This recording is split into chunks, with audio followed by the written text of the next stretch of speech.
Yeah.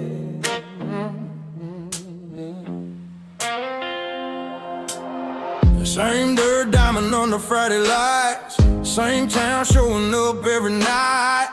Names change, years roll by, but this game never said goodbye. From hand-me-down gloves to brand new dreams, every era left something in these seams. You don't replace what built this ground, you stand on it and play it loud.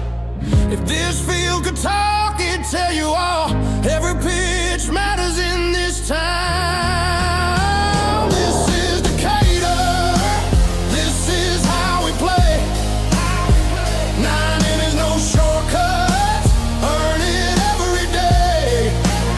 Stand up, let it ring, from the bleachers to the water. This town plays ball with the Decatur Bean Ballers.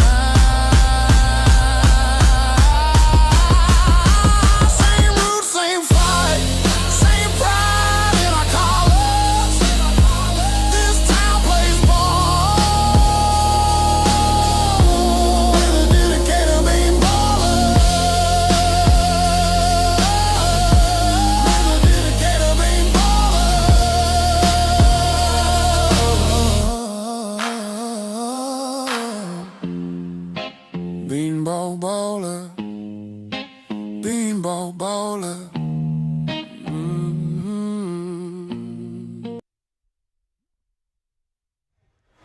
You are listening here to Decatur Bean Ballers Baseball here on YouTube as we are coming to you live from historic League Stadium in Huntingburg, Indiana. And we have made it to the end of Week 2 here in the Prospect League as it's a road matchup here for your Decatur Bean Ballers taking on the Dubois County Bombers. I'm Truman Griessel, joined alongside me, Daniel Herzog. And Daniel, yesterday and Thursday, we saw these two teams square up in Decatur. They split that series. The Bean Ballers able to get one back yesterday using a big first inning and dominant pitching. And now they're trying to come down here to Dubois County, and they're trying to steal both of these games today and tomorrow, get back to 500, and let's see if they can finally win 2 games in a row for once. Absolutely, Truman. That's still something yet to happen so far this season for the Bean Ballers, but it was interesting how different last night's game was to Thursday night. Thursday night, it seemed like Decatur just couldn't take advantage of the opportunities it had, leaving the bases loaded 3 times. And then last night, not only did Decatur take advantage of its opportunities, it made them by itself. There were multiple times in the 4th and the 5th inning where the Bean Ballers had bases empty, 2 outs, and still put up runs on the board after those situations. And for Dubois County, it was the opposite. It was similar to Decatur the night before, leaving the bases loaded twice in the 1st inning and in the 5th inning, allowing Parker Phillips to go through 5 with just 1 earned run on the night. Hoping to replicate that night, Manuel Toro on the mound for the Bean Ballers. Yeah, and last night for the Bombers, they had 9 hits as a team, but 5 of those came from Nate Dunphy. So we'll see if he's able to replicate that, but we'll see if ever the Bombers lineup is able to pick up the slack after, you said it best. Thursday, missed opportunities for the Bean Ballers. Yesterday, missed opportunities for the Bombers. And, well, they did both teams. If anything, we've seen both teams plate runs in the 9th inning. So once we get to that 9th inning, it'll be interesting to see how these two teams square up. But we'll set the lineups for both teams, starting with the visitor, but your Decatur Bean Ballers leading off in center field. It'll be Matthew Novominski. Batting second, the designated hitter, O'Neal Feliz. Batting third, making his 3rd start, in right field, Misael Maldonado. Jackson Snitko bats cleanup today at first base. Caleb Kreider in the hot corner at 3rd, batting 5th. Carter Rich at short, batting 6th. Jackson Miller gets the catching duties tonight, batting 7th. Keegan Farnes at 2nd base, batting 8th, and Trevor Geis back in left field. Again, that's Novominski, Feliz, Maldonado, Snitko, Kreider, Rich, Miller, Farnes, Geist, with Manuel Toro on the mound making his 3rd start. And for the Bombers leading off in their designated hitter, Nate Dunphy. Batting second at 3rd base will be Drake DeFreitas. Batting 3rd in left field will be Braden Giesler. Batting 4th in center field, Ian Cartwright. Batting 5th in right field, Mace Gosser. Batting 6th at shortstop, Simon Schultz. Batting 7th at first base, big Nate Ozuna. Batting 8th, the catcher, Drew Bradley. And batting ninth, the second baseman Hudson Allen with Isaac Wagner on the bump. Again, that's Dunphy, DeFreitas, Giesler, Cartwright, Gosser, Schultz, Ozuna, Bradley, Allen with Wagner on the mound. And Daniel, before we step aside to go to break, a big reason the Bean Ballers offense has kind of returned to form these past 2 games a little bit. O'Neal Feliz has finally started to swing it a little bit better, gotten a few more hits, breaking out of that slump. Absolutely. A few RBIs last night, including an RBI single to set the tone in the first. I feel like when he goes, they go. That's what we've mentioned so far this whole season. But I also highlight the shortstop position. Drake DeFreitas, a home run on Thursday, and then Simon Gaines in his spot Friday, 3 for 3 with 2 walks. So very tough outs are the shortstops for the Dubois County Bombers. Well, we will step aside. First pitch between the Bombers and the Bean Ballers coming up next.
Back here at League Stadium, Truman, Griessel, Daniel, Herzog.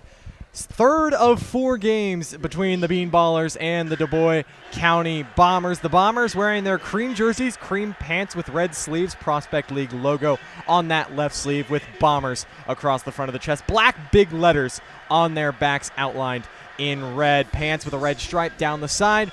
Big white socks with red stirrups and black stripes. As for the Bean Ballers, they're in their road navy blues. Decatur in silver across the chest. Numbers in silver on the lower left-hand part of the jersey. Big navy numbers on the back outlined in blue. Cyan caps with the white D and the navy blue bills. But it is Isaac Wagner who makes his 3rd start of the summer for the Bombers. Last time out against the Thrillbillies, went just 3 innings, gave up just 1 run on 2 hits. But he didn't strike out anybody or walk anybody. And he'll look to replicate his first start when he got the win against the Lucky Horseshoes last Thursday. Went 5 innings, gave up 4 runs on 3 hits with 5 Ks. He's 1-0 with a 5.63 ERA, and he'll look to contain this Bean Baller lineup here tonight. Yeah, the Bean Ballers a lot better with the bats yesterday than they were a night before. Of course, Luke Holbrook, 7 shutout innings against the Bean Ballers Thursday night. Sort of looking to replicate that is the starter tonight, Wagner. And then last night, Reagan New ran into a little bit of trouble. It was just a Bean Ballers lineup that attacked him early, put runs on the board, and that sort of broke the seal. It seems like it took a while for the Bean Ballers to fully get in a rhythm against Holbrook, and by that time, they were already in a hole. So jumping early is something the Bean Ballers like to do, scoring a lot of runs in the first inning. Bean Ballers had 5 runs on 7 hits and also walked 5 times in that 5-3 winner. Thursday was a 3-2 Bombers win. Last night, a 5-3 Bean Ballers win. But again, it'll be coming up. Matthew Novominski, O'Neal Feliz, and Misael Maldonado, who's still looking for his first hit in a Bean Ballers uniform, just his third start, third appearance. But he's walked twice in each of the last 2 games, so he's finding ways to get on base. And last night, we got to see his speed showcased on the base paths. Absolutely was stealing bases, but he's also been really showing what he can do in the outfield, completing this nice trifecta. Geis getting the start tonight, but last night and the night before it was Abernathy, Novominski, and Misael Maldonado. Maldonado had an outfield assist Thursday night, a great throw to the plate, and last night made a nice sliding catch. It was the final out that Parker Phyllis got, and got him a nice ovation as Phyllis left. So certainly flashing the leather is Misael Maldonado. 86 degrees with a 9-mile-per-hour wind here in Huntingburg, Indiana. Wagner sets. First pitch of the night is downstairs for a ball. First pitch 5:30 p.m. Central Time, 6:35 Eastern Time. Novominski digs in. Next pitch from Wagner upstairs, and it's quickly 2-0 on the Bean Ballers leadoff hitter. Novominski hitting .286 on the season, a team-leading 13 runs scored as he swings and fouls one off himself.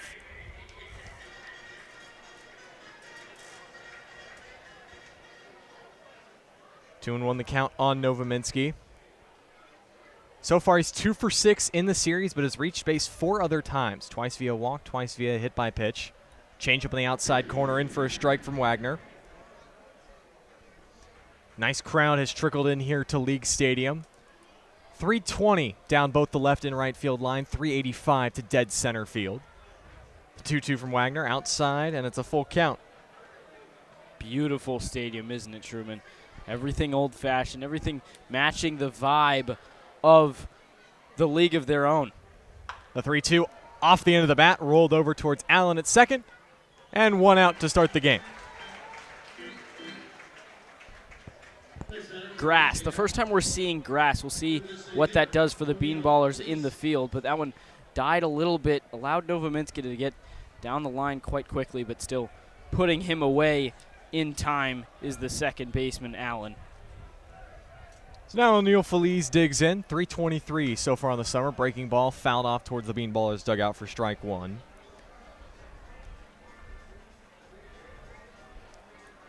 Feliz himself was 1 for 4 yesterday, but did drive in a pair of runs, including one in the first inning. Bean Ballers got back to their scoring ways in the first. Lofts one out to right field. Gosser is under it. And a quick 2 outs for Isaac Wagner. Yeah, Feliz just behind that one. Not hit as hard as we can see him hit the ball in games past, so just lofts this one. Hangs up for out number 2. 2 outs and nobody on for Misael Maldonado.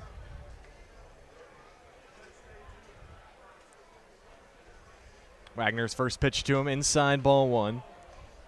The righty Wagner pitched at Lincoln Trail College this past spring, made 13 appearances in 1 start, was 0-4 with a 6.99 ERA. Breaking ball's low, 2-0.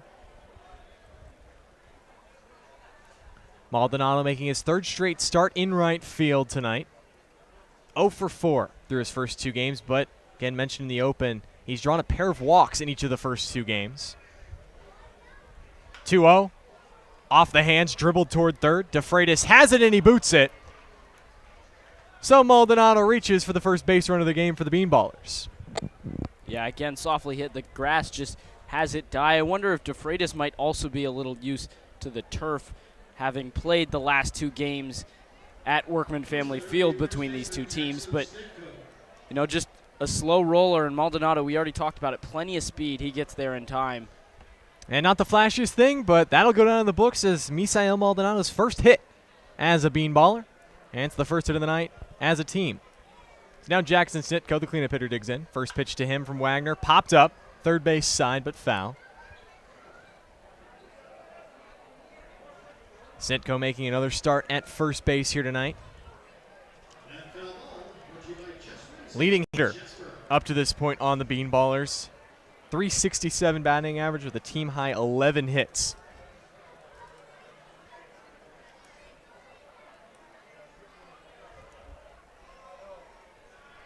0-1, check over to first. Maldonado's back in safely. Snitko comes in riding a 6-game hitting streak. He's had 1 hit in each of these first 2 games over the last 2 days against the Bombers. 2 for 8 in the series with a pair of RBIs. 0-1, flared out shallow center. Out goes Allen, and the second baseman makes the running grab to retire the side. 1 hit in the inning, 1 man left, but no runs across for the Bean Ballers. Manuel Toro takes to the bump when we come back as you're listening to Decatur Bean Ballers Baseball here on YouTube.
The 5'11" rising junior from Jackson State University, originally of Valencia, Venezuela, Manuel Toro takes to the hill, making his 3rd start of the summer for the Bean Ballers. And, well, Daniel, he's finally facing a team not named the Terre Haute Rex, as his first 2 starts came in both games that the Bean Ballers have played against Terre Haute. But his last start came on Tuesday up in Terre Haute. He went 4 innings, gave up 4 runs on 7 hits, 5 strikeouts and 1 walk. He's a high strikeout guy.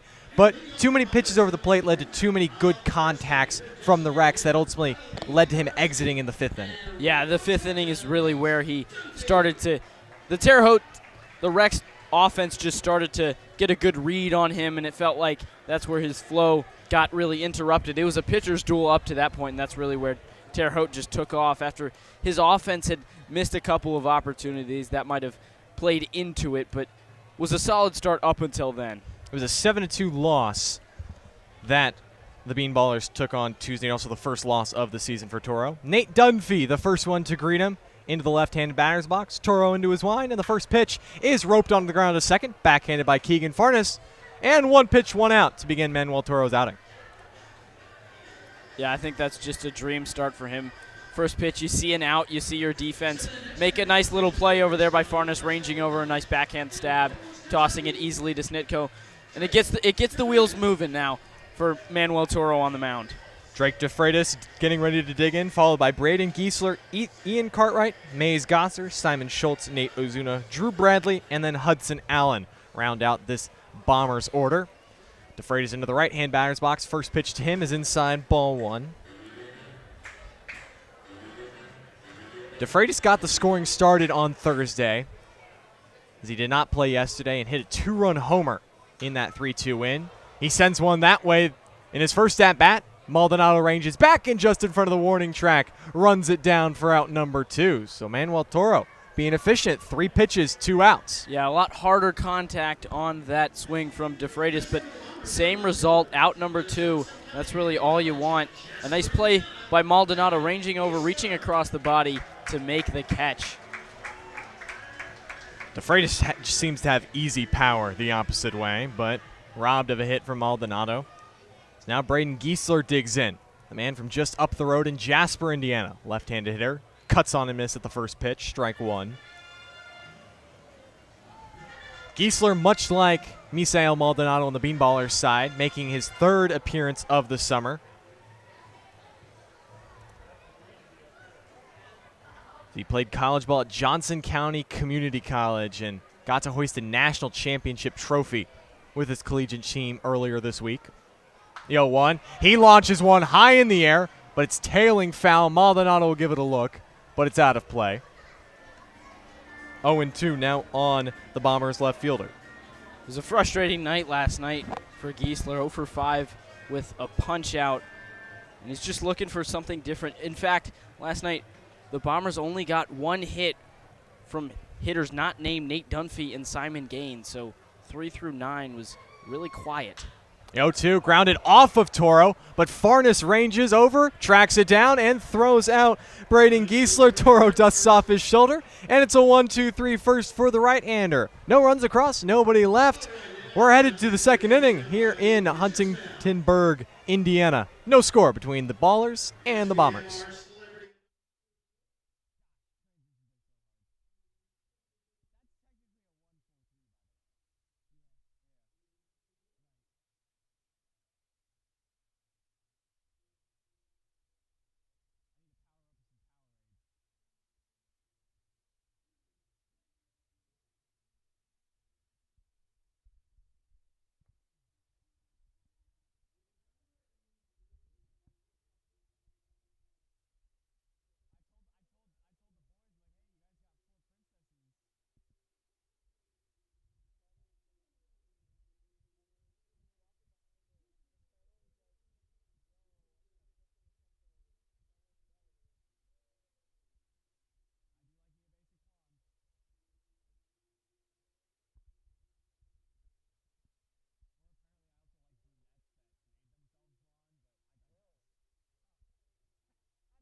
Four, five, six, or excuse me, 5, 6, 7 due up here for your Bean Ballers in the first after they got a 2-out infield single from Misael Maldonado.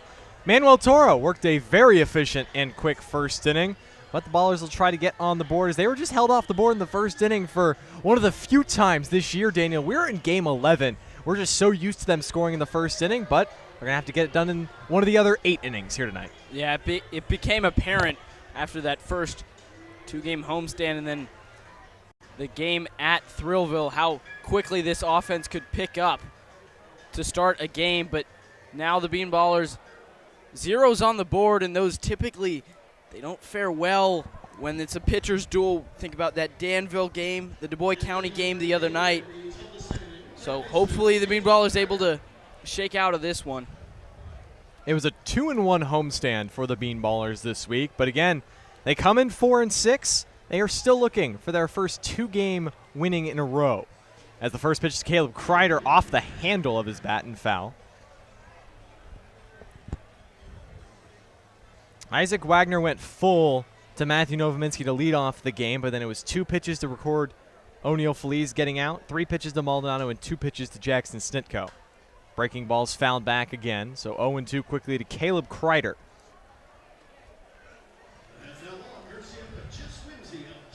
Kreider hitting right at 300, making his 7th start in a Bean Ballers uni. Right-handed Wagner into his windup, misses outside. Swinging a hot bat is Kreider. 2 hits in each of the last 2 games against Dubois County. Also reached on a walk in that first one on Thursday night. 1-2, upstairs.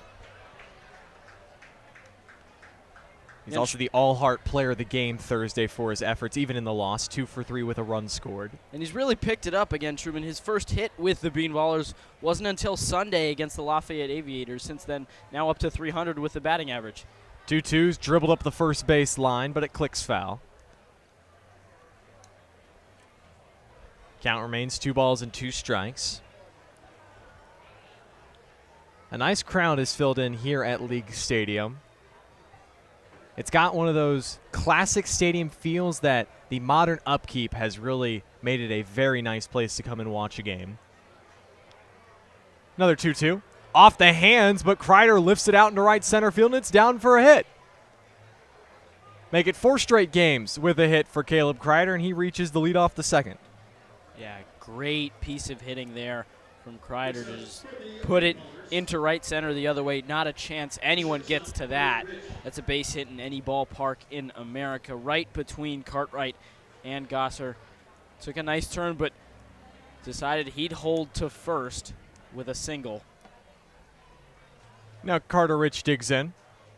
First pitch from Wagner. in there for a strike. Thought it missed the corner. What a nice frame from Bradley. Rich Lightcrider also hitting exactly at 300. And he now makes it his 10th start of the summer here tonight. Check over at first, but Kreider's back in safely. Rich so far 0 for 4 between the two games up in Decatur, but he did walk and also got hit by a pitch, so he's reached in each of the first two games between the Bombers and the Bean Ballers. He's also reached twice in the last two games via catcher's interference, both of which Hunter Reeb was the backstop for the Bombers. The 1-1 grounded up the middle. Schultz has it. He'll step on second himself, throw over to first in time, and it's a 6-3 double play off the bat of Carter Rich. Yeah, he hits this one sharply, but he sort of just rolls it over, and it puts Schultz on a path right to second base. Very routine for him to just tag the bag, toss to Ozuna at first, and a quick 2 gone now for the Bean Ballers. So with 2 gone and nobody on, it's Jackson Miller. Breaking balls in there for a strike to the Bean Ballers' backstop here tonight. It's been a slow start for Miller, making his 5th start, just 1 hit in his first 14 at-bats. His fastball runs outside 1-1. Miller did not play yesterday and was 0 for 3 as a designated hitter on Thursday. Pops this one straight up on the infield.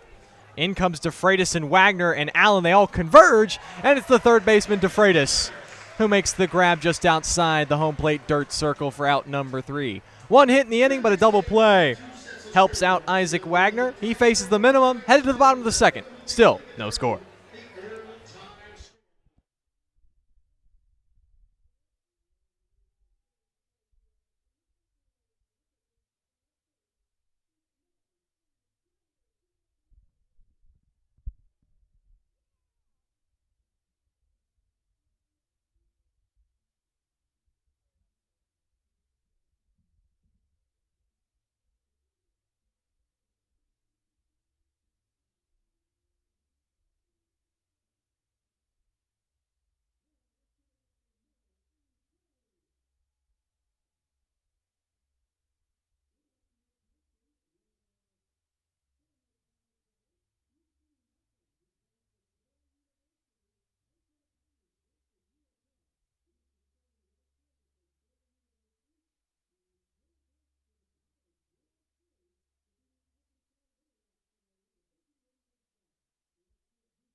Four, 5, 6 due up for the Dubois County Bombers here in their home half of the second. And, well, Daniel, if there's anything we've seen so far through the first two games, it's might expect a pitcher's duel. The Dubois came in with the 3rd best ERA in the Prospect League, 4.50.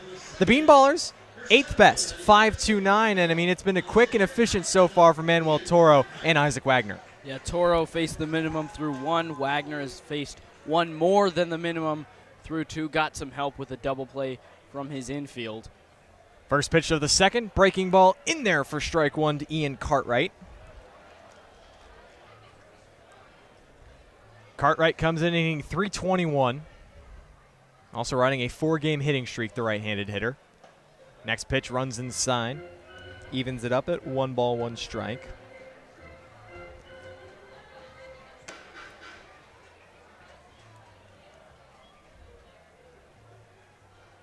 Toro into his wind, and he fires. Grounded foul. 1-2.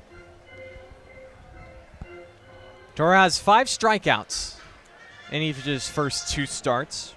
None in the first inning.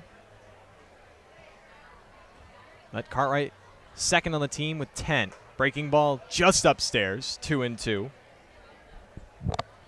Truman, you mentioned just the vibe of the stadium, how enjoyable it is. One thing that's interesting, the outfield is symmetrical, 320 to either corner, 365 to the alleys. Cartwright out in front of a breaking ball, fouls it off though. Remains 2-2. And it's an all brick wall as well. 385 to center too. This is certainly what would be considered a hitter's park if you don't factor in wind conditions. 2-2 offering from Toro. Lined up the middle and into center field, and the Bombers have their first hit of the game as Ian Cartwright extends his hit streak now to 5 games.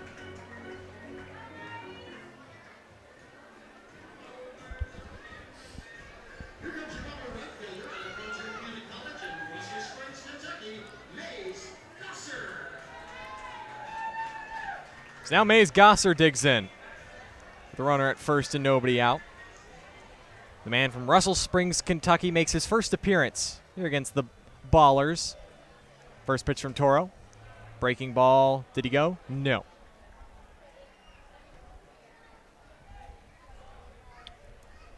One 1-0 on Gosser. Comes in hitting .286. 6 hits and 21 at-bats up to this point. Cartwright takes off for second. Fastball swing and a miss. Miller's throw down. Not in time.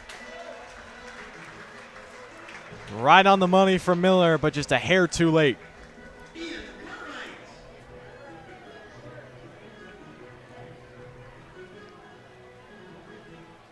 That's Cartwright's second stolen base now of the season. He's now 2 for 5. And puts a man in scoring position for the Bombers. Count 1-1 on Gosser. Toro delivers. Fastball in there.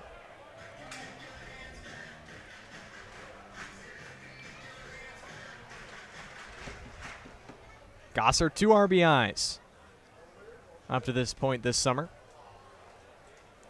Game number 11 for both teams. 1-2 offerings upstairs from Toro.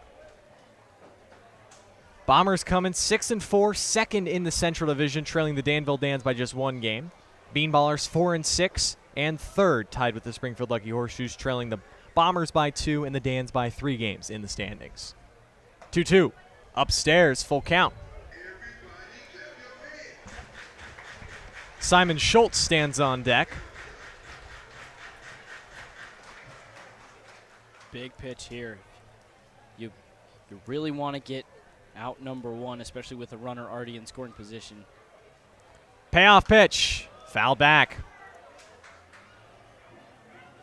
Gosser stays alive for now.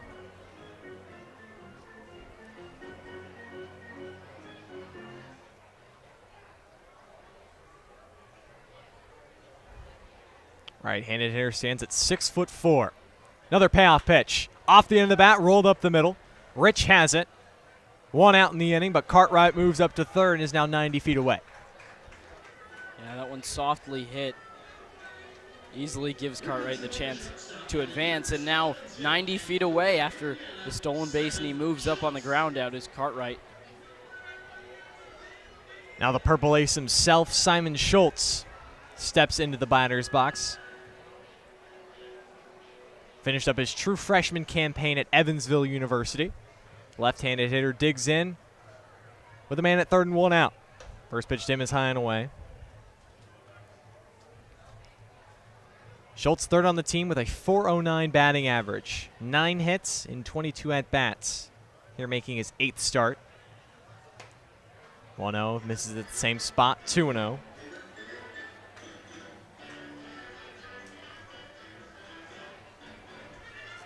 This is Schultz's first appearance against the Bean Ballers. Did not appear in the 2 games up in Decatur.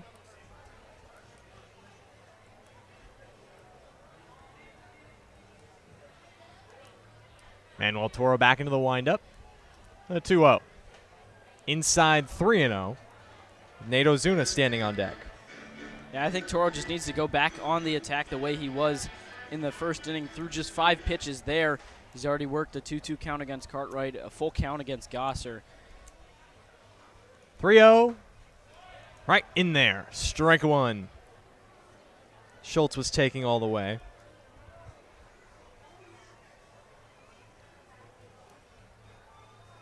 Schultz does lead the team with 8 walks, tied with Simon Gaines. Now the 3-1 up the middle behind Toro. Rich has it on a hop. He'll throw out Schultz, but coming in to score the first run of the game is Ian Cartwright. That was smooth as can be from Rich. We've seen him make tough plays easy all season long. Gets a short hop there, picks it well, and on the run throws it to Snitko. Unfortunately for the Bean Ballers, of course, a run does come home on the play.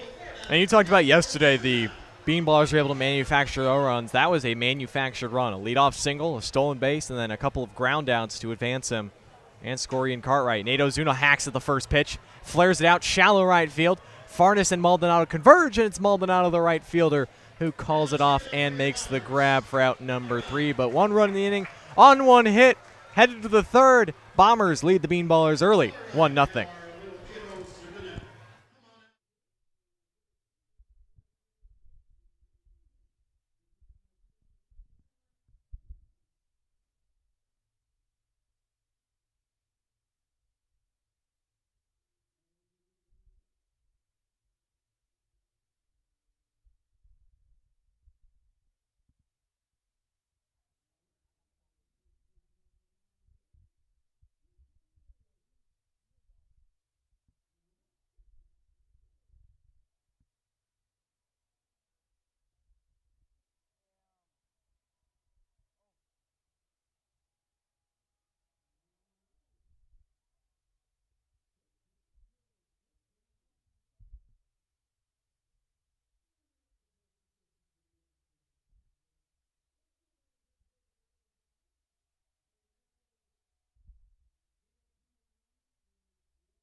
One nothing in favor of the Dubois County Bombers, set to start the third inning here at Historic League Stadium.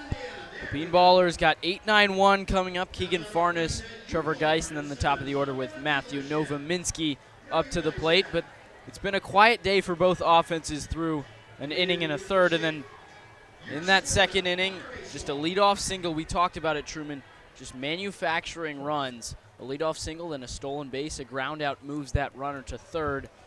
And then he scores on another ground out. Finding a way to score in games like these, it seems, that have been rather low scoring of late. Well, we've seen it the first 2 games the past 2 days. The margins are thin. We're going to see a lower scoring game. I don't expect this game to be a 12-11 shootout. And so the pitchers are going to dictate the pace, and it's just about finding your opportunities, swiping bags when you can, and just getting guys over and doing your job. Isaac Wagner on for his third inning of work, deals inside. Now 1-1 the count to the hitter Keegan Farnes, or rather 2-0. Wagner kick and deal, the 2-0, that one misses away, 3-0.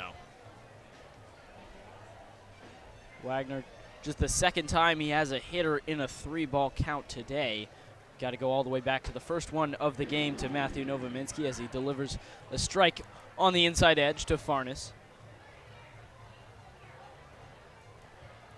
Farnes hitting from the left side, grounds this one, chopped towards second. Hudson Allen has it and throws out Keegan Farnes by a few steps, out number 1 on the 3-1 swing from Farnes.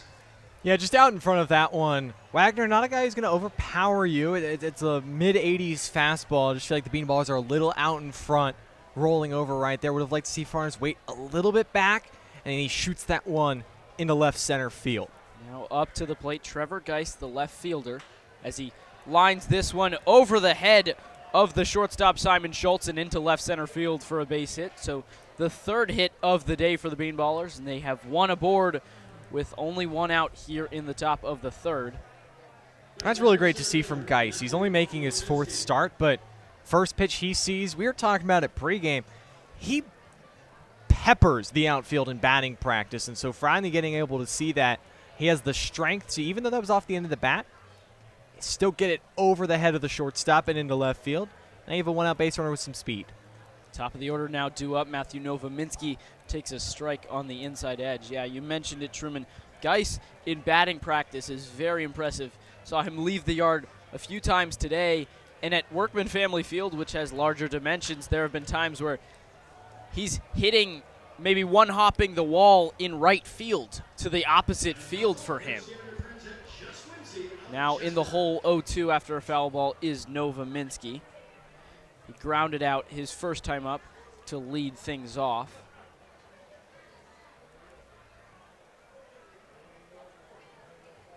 Now a pick back, and back with plenty of time is Geiss at first base. Wagner just keeping an eye on the runner. Once again, 3 hits already on the day for the Bean Ballers, just 1 for Dubois County. But the Bombers lead 1-0. The pitch home, awkward late swing, protecting the plate from a breaking ball is Novominski. Fouls it off. Geiss has yet to steal a bag yet this season, but as a team, the Bean Ballers 24 for 28. So they are very efficient, 8th most successful stolen bases in the Prospect League. Plenty of speed on this team. The pitch to Novominski. Geiss does go looking for that first one. Instead, it's a strike from Drew Bradley. And Geiss is caught stealing. Now nobody on, 2 out. And just like that, the announcer jinx backfires. That's my bad for all you fans at home, but it was a bit of a late jump. Wagner has a little bit of a slide step, and it was just a laser of a throw from Bradley, even though the pitch from Wagner was a bit up and away. Wagner 1-2 home to Novominski, just off the outside corner. Count now even 2-2. I was talking to Carter Rich. Now this is a new Bean Ballers team, but he's a rare player who has some experience in the Prospect League playing here. The 2-2 home to Novominski misses away, ball 3. One thing he told me is one complaint about it is that the dirt here is a little hard. It means it's a little hard for you to get a good grip on it with your cleats. Might slow you down, make you slip a little bit. As Novominski lofts this one, falling fast, and it falls in shallow right center. A hit for the Bean Ballers leadoff man, their second of the inning. And Novominski's aboard with 2 outs. Make it 5 straight games for Novominski with a hit, and that's just more muscle. Off the end of the bat, out in front of it, but has the strength and the top hand control to get on top of it and loop it out into center. And again, this is another guy with some speed. That'll bring up O'Neal Felice. Swings at the first pitch, chops it foul. Just tapped right at the plate. He lofted one into the sky, into right field for out number 2 back in the first, his first time up. He was having a little bit of a dry spell, hitless from Sunday until late Thursday night of this week, but he's hit safely in Thursday and Friday. Takes breaking ball just outside. Count now 1-1 to Felice. Well, it was a little bit of a cold stretch that he wasn't striking out much. He just wasn't putting the ball where he wanted to. Pick off, throw, and back with plenty of time is Novominski. Ozuna doesn't even bother to put the tag down.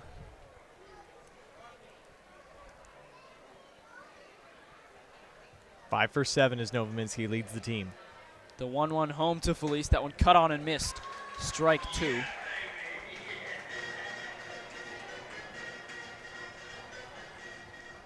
Wagner just a strike away from getting out of it. He's given up 2 hits this inning, but Trevor Geiss was caught stealing second base before Novominski's single. The 1-2 home to Felice. That one upstairs, a fastball. 2-2 now the count to him. And it's interesting, Wagner's approach. I feel like especially this week, the scouting report to Felice has been breaking balls away and fastballs up, and so far we've seen the fastballs elevated. See if he pulls out the breaking ball right here to try and get Felice to chase. 2 balls, 2 strikes, 2 outs, runner on first. The 2-2 home to Felice. That one laced into left field, falling in front of the left fielder, Griessel. It bounces off his leg. Arroyo giving Novominski the wave.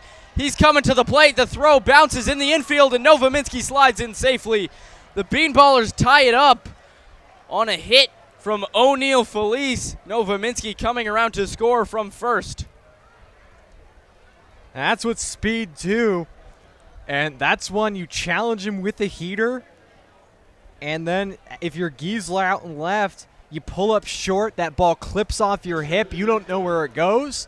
And Novominski just kept on running.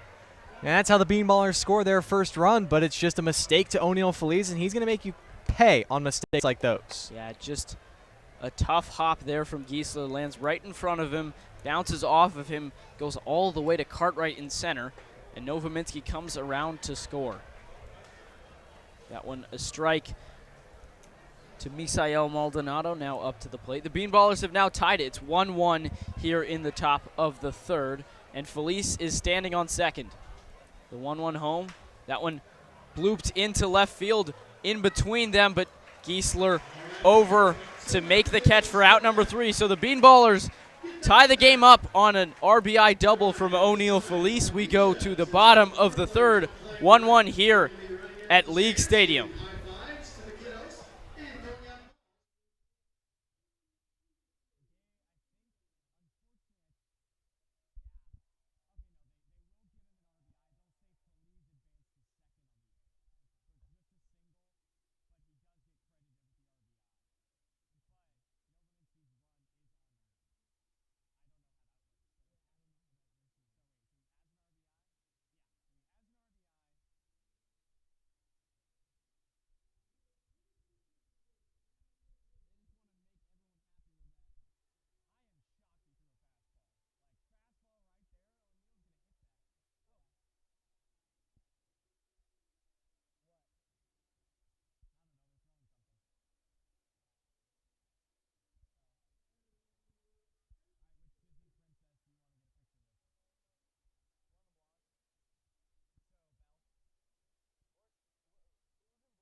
All tied up at 1 here at League Stadium, set to start the bottom of the third inning.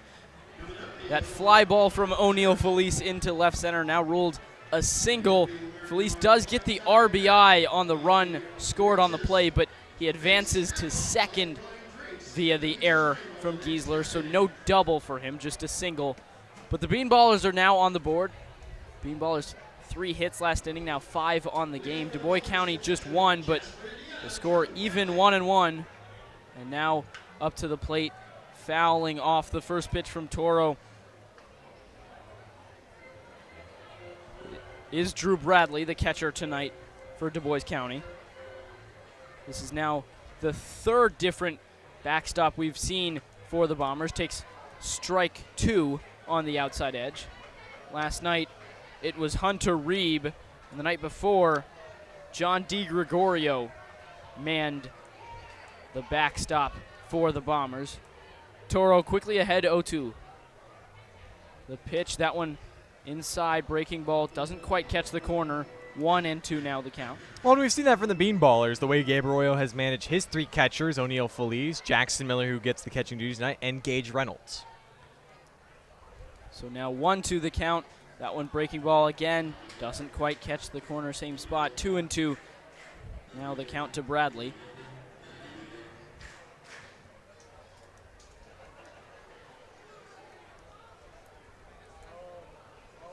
Toro gets the sign. He likes it from Jackson Miller. Now kick and deal the 2-2. That one chopped on the ground left side, rolling foul. Kreider picks it up and tosses it away. So we'll do it again. Still 2-2 the count to Drew Bradley at the plate. And Toro can challenge him right here. Just 26 pitches so far here. Go right after him. The 2-2 from Toro. That one lined foul down the left field line. Now several foul balls from Bradley.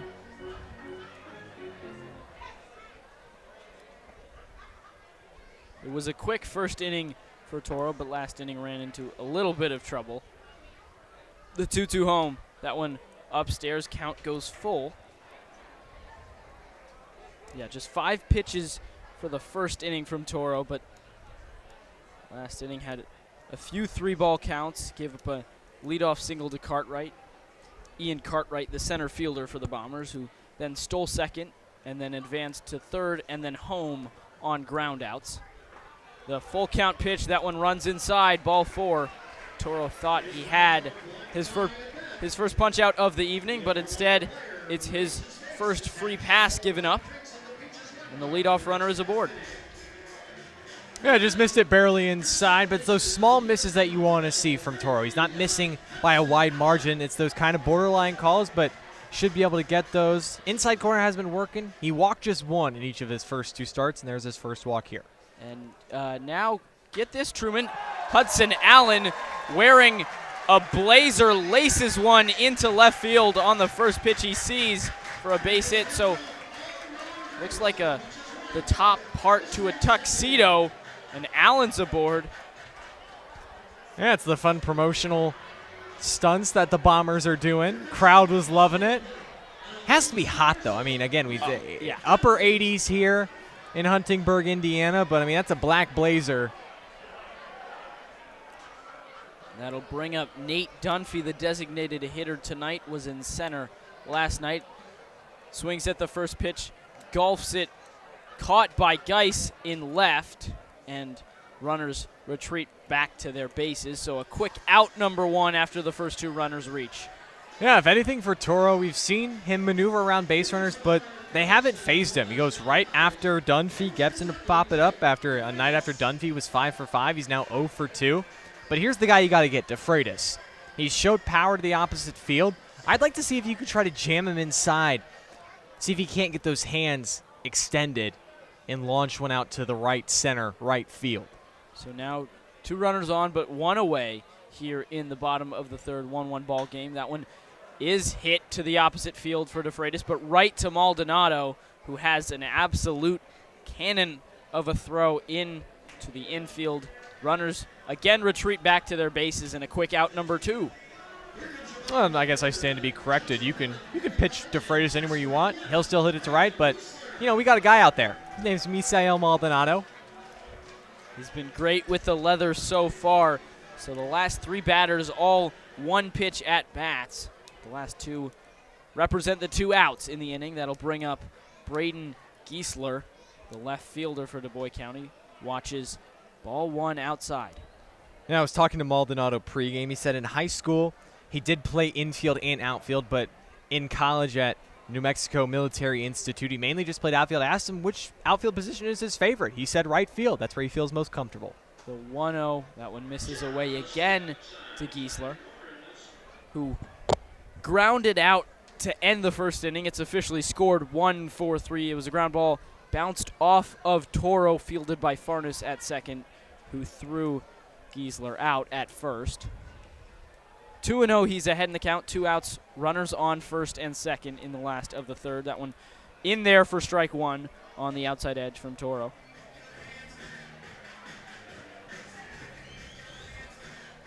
He got Griessel to roll over and ground 1 to second first time up. See if he stay low in the zone. The 2-1, that one is rolled over again. Farnes fields it just left of the bag at second, tosses it over, and there's out number 3. So Toro works around the first 2 runners reaching, strands them both. We go to the 4th inning, 1-1 game here at League Stadium in Huntingsburg, Indiana.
Heart of the order due up for the Decatur Bean Ballers here at League Stadium in Huntingburg, Indiana. 1-1 the score between the Bean Ballers and the Dubois County Bombers.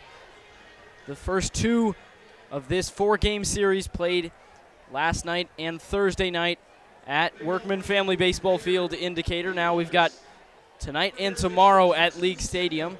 And it's 4-5-6 Jackson Snitko, Caleb Kreider, and Carter Rich due up for Decatur. Still on the mound, Isaac Wagner, the righty for the Bombers, on for his 4th inning of work. Kick and deal home. The first pitch to Snitko, that one hit a ton to right, but way foul. So 0-1 the count to Snitko. Yeah, just a little bit out in front of it, but, warning track power or warning shot. But that's the danger of pitching Snitko inside. The 0-1 way outside, right on cue from Wagner. 1-1 now the count to Snitko. We've seen Snitko live to the pull side. Several singles, flyouts to right field as check swing takes strike 2 on a breaking ball. 1-2 now the count to him.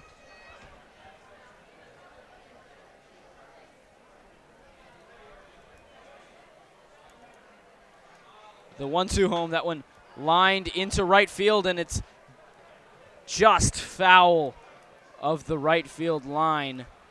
It's all grass in the outfield. The line a little faint and hard to see, but it's a foul ball. So returning back to grab his bat is Jackson Snitko, that Caleb Kreider has so generously stood up on its barrel. So still 1-2 the count to Snitko. He popped up his first time up to end the first inning. The 1-2 home to Snitko. That one hit to the opposite field, golfed and caught in left field by Braden Griessel. So out number 1 for the Bean Ballers here in the top of the 4th. It was a nice job from Wagner, mixing fastball inside, fastball away, breaking ball inside, goes breaking ball away. There's good wood from Snitko. Just lined it right at Griessel. That's an important out number 1. So now Caleb Kreider, he singled his last time up. Already 5 hits in the series. Takes strike 1 from Wagner.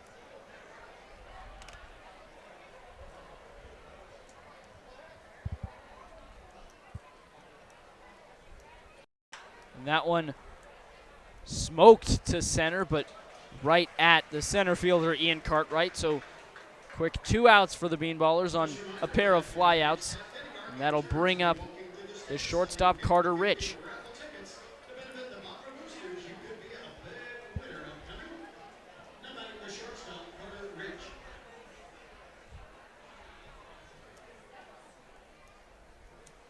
The first pitch, that one catches the outside corner. Strike 1 to Rich. A good frame there from the catcher, Drew Bradley. Rich grounded into a double play, a 6-3 double play his first time up. So looking for a little bit of redemption. 1-1 now the count to him. The pitch to Rich, that one upstairs, ball 2. Isaac Wagner continues to work fast. He gets that baseball back, and he's immediately right back on the rubber. He's dictating his pace, and he wants it to be turbo fast. Wagner from the windup, that one fouled off to the right, out of play.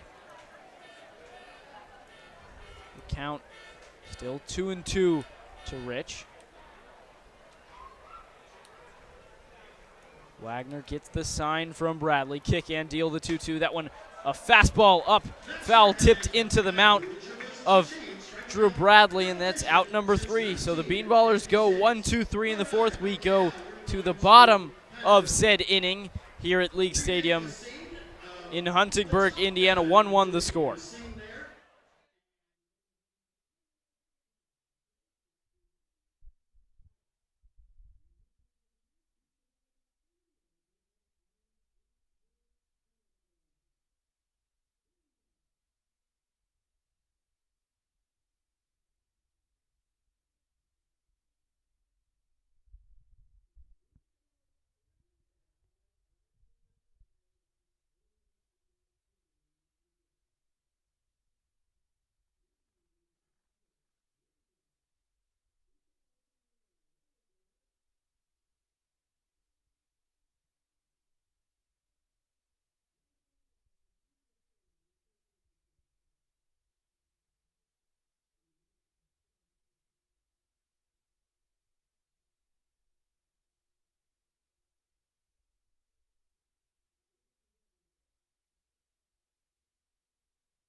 All tied up at 1 here at League Stadium in Huntingburg, Indiana, between the visiting Decatur Bean Ballers and the host Dubois County Bombers. You're watching, or rather listening, on the official YouTube channel of the Decatur Bean Ballers.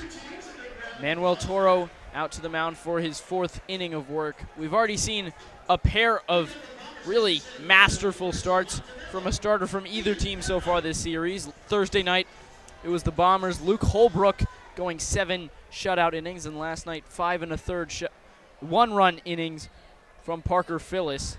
Both pitchers got the win in those outings as Toro pitches ball 1 upstairs. Now up to the plate is Ian Cartwright, the center fielder. I've been impressed. Toro's also has been working quickly like Isaac Wagner and lasting the first 2 guys reached, but he was right back in the zone attacking hitters, getting them to chase and getting easy outs for his defense. That one foul tipped into the dirt. Now 2-1 the count from Toro to Cartwright.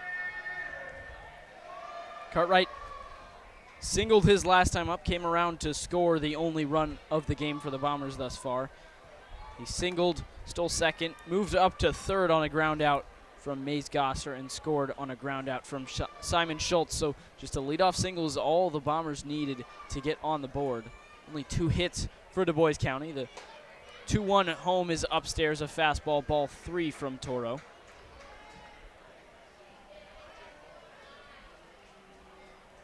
So 3-1 the count. In danger of walking his second guy today. That one foul back and out of play from Cartwright. Cartwright got the day off yesterday. He led off for Dubois County in the first game of this series. Went 2 for 4 in that one. Also was hit by a pitch. The full count pitch. That one swing and a miss ahead of a breaking ball is Cartwright, and there's the first punch out of the day for Manuel Toro.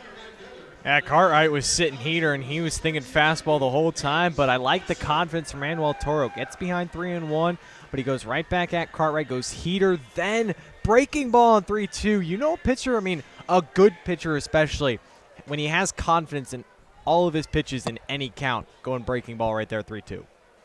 So now up to the plate, Mays Gosser, swing and a miss. Strike 1 on the first pitch from Toro. Gosser, again, grounded out to short his last time up. That advanced Cartwright to third, who later scored in the second. It's 1-1 here in the bottom of the 4th. That one in there for strike 2. Quickly in the hole, Gosser 0-2.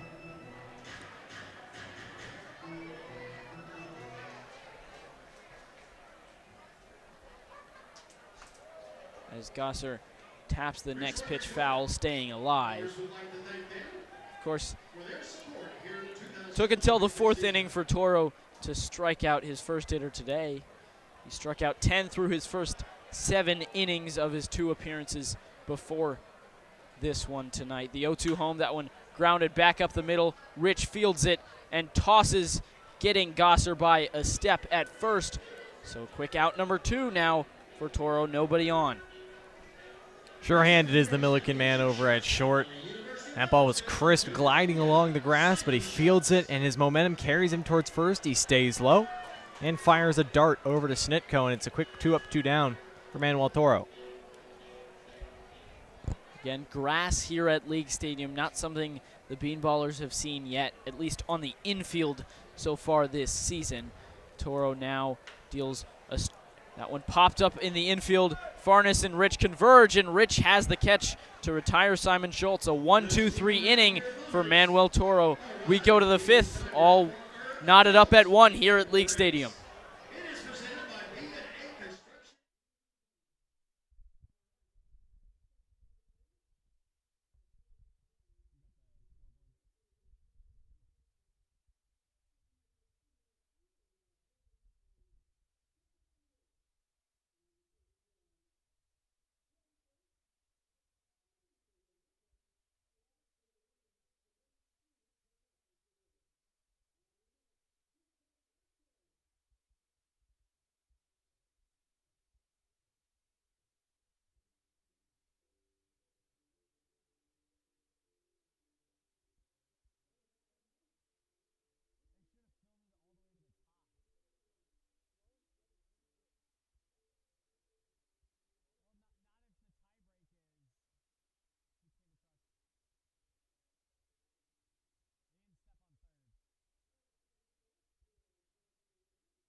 We're back here, top of the fifth. Still 1-1 between your Bean Ballers and the Dubois County Bombers. We get a look at Around the Prospect League here on Saturday, June 6th. Terre Haute Rex currently lead the Lafayette Aviators 5-4 in the bottom of the second up in Terre Haute. Champion City, the half tracks up on the Chillicothe Paints 4-0, top of the second. O'Fallon Hoots and Burlington Bees just getting underway, as are the Johnstown Millrats and Danville Dans. Doggy Paddlers of Quincy and the Clinton Lumber Kings, Kokomo Creek Chubs and Springfield Lucky Horseshoes, Jackson Rockabillys and Cape Catfish, Normal Corn Belters, Illinois Valley Pistol Shrimp, and Alton River Dragons and Thrillville Thrillbillies, all 0-0, just getting underway. 6:30 Central Time, first pitches of these games. But here Eastern Time, we're already through 4. And it's 1-1. Bean Ballers have 1 run on 5 hits to the Dubois County Bombers, 1 run on 2 hits and an error. And that error back in the third allowed Matthew Novominski to come around and score on the O'Neill Feliz single. But it's the bottom of the order here for the Bean Ballers against Isaac Wagner, Jackson Miller, Keegan Farnes, and Trevor Geist. First pitch to Jackson Miller upstairs for a ball.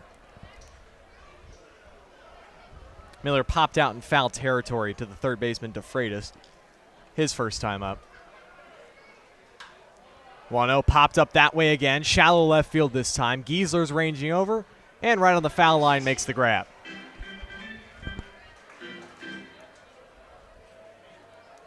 Yeah, this one Miller just gets under a little too much, skies it sky high, and Giesler plenty of time just ranging over to make the catch for out number 1.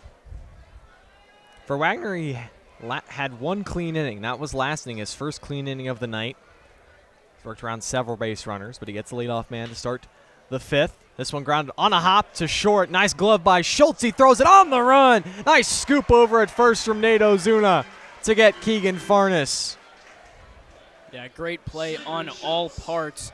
Schultz ranging over, fields it glove side, and usually sometimes you'll see a pirouette there. Instead, he sort of tries to shift his body a little bit, throws it on the run. Sometimes you yank that throw. He doesn't do that and gives Ozuna the chance to make a nice pick at first base.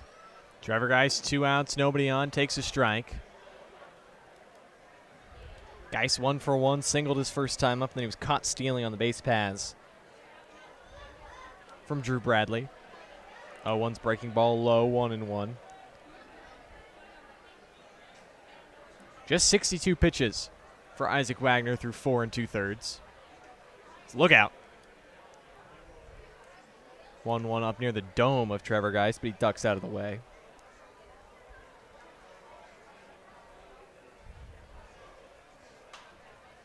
Two 2-1, pops it up.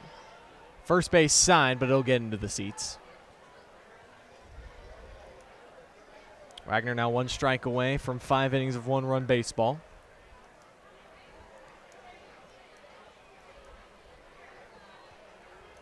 Getting into a rhythm. He's retired the last 6 Bean Ballers. 2-2, upstairs.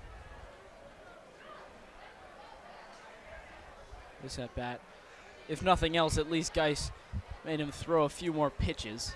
Payoff pitch. Flied out towards right. Out goes Allen. And the second baseman snags it just in shallow right field to retire the side. 1-2-3, go the Bean Ballers in the top half of the 5th. We're already halfway home here at League Stadium, but still 1 run apiece between the Bean Ballers and the Bombers.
Bottom of the fifth here as Manuel Toro back out for his fifth inning of work, trying to match Isaac Wagner and have a 1-2-3 both fourth and fifth inning as he will face the bottom of the Dubois County Bomber lineup. Nate Ozuna, Drew Bradley, and Hudson Allen.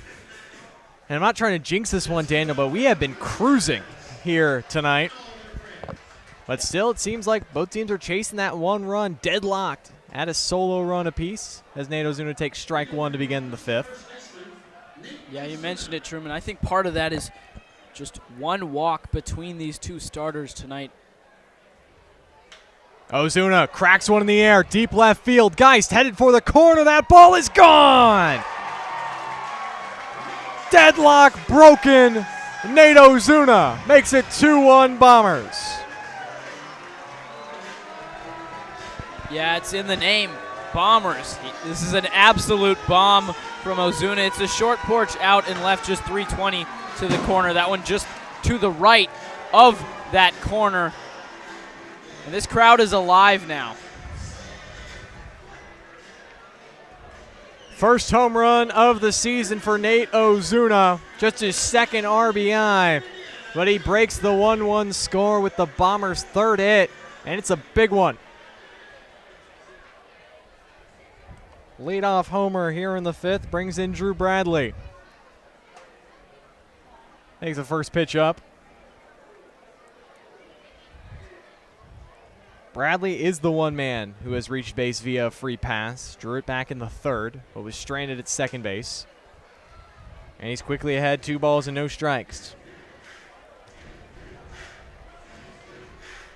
Yeah, we talked about the fifth inning was where Toro ran into trouble last time out against the Terre Haute Rex. 2-0's in there, fastball for a strike. Bradley a hard guy to walk, just 2 walks in his now 7 games played. Off the end of the bat, dribbled foul.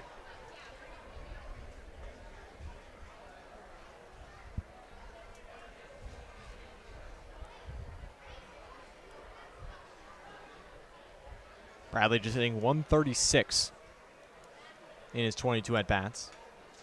Out in front of a heater, fouled straight back. Count stays the same.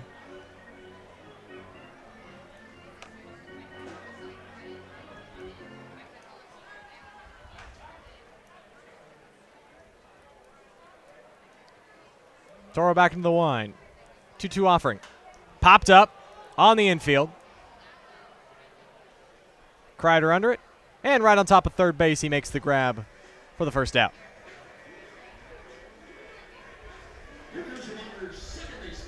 Nice job there by Toro to fight back into the count. He was behind 2-0 really quickly, but got back to 2-2 and just having to protect the plate. Bradley golfs one to Kreider for easy out number 1. The hometown kid, Hudson Allen, digs in. He singled his first time up against Toro, takes a breaking ball for a strike. Took the tuxedo off, Truman. Well, we'll see if it fares him any better or fares him any worse. The 0-1 pops straight up, but it drifts foul. No balls and 2 strikes. Bombers lead the Bean Ballers 2-1 on a leadoff homer from Nate Ozuna here to start the fifth.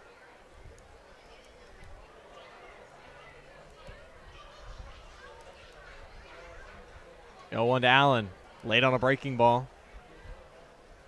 And he strikes out. So the second punch out of the game for Manuel Toro. Hudson Allen quickly disposed on 3 pitches, brings back the top of the lineup and Nate Dunphy.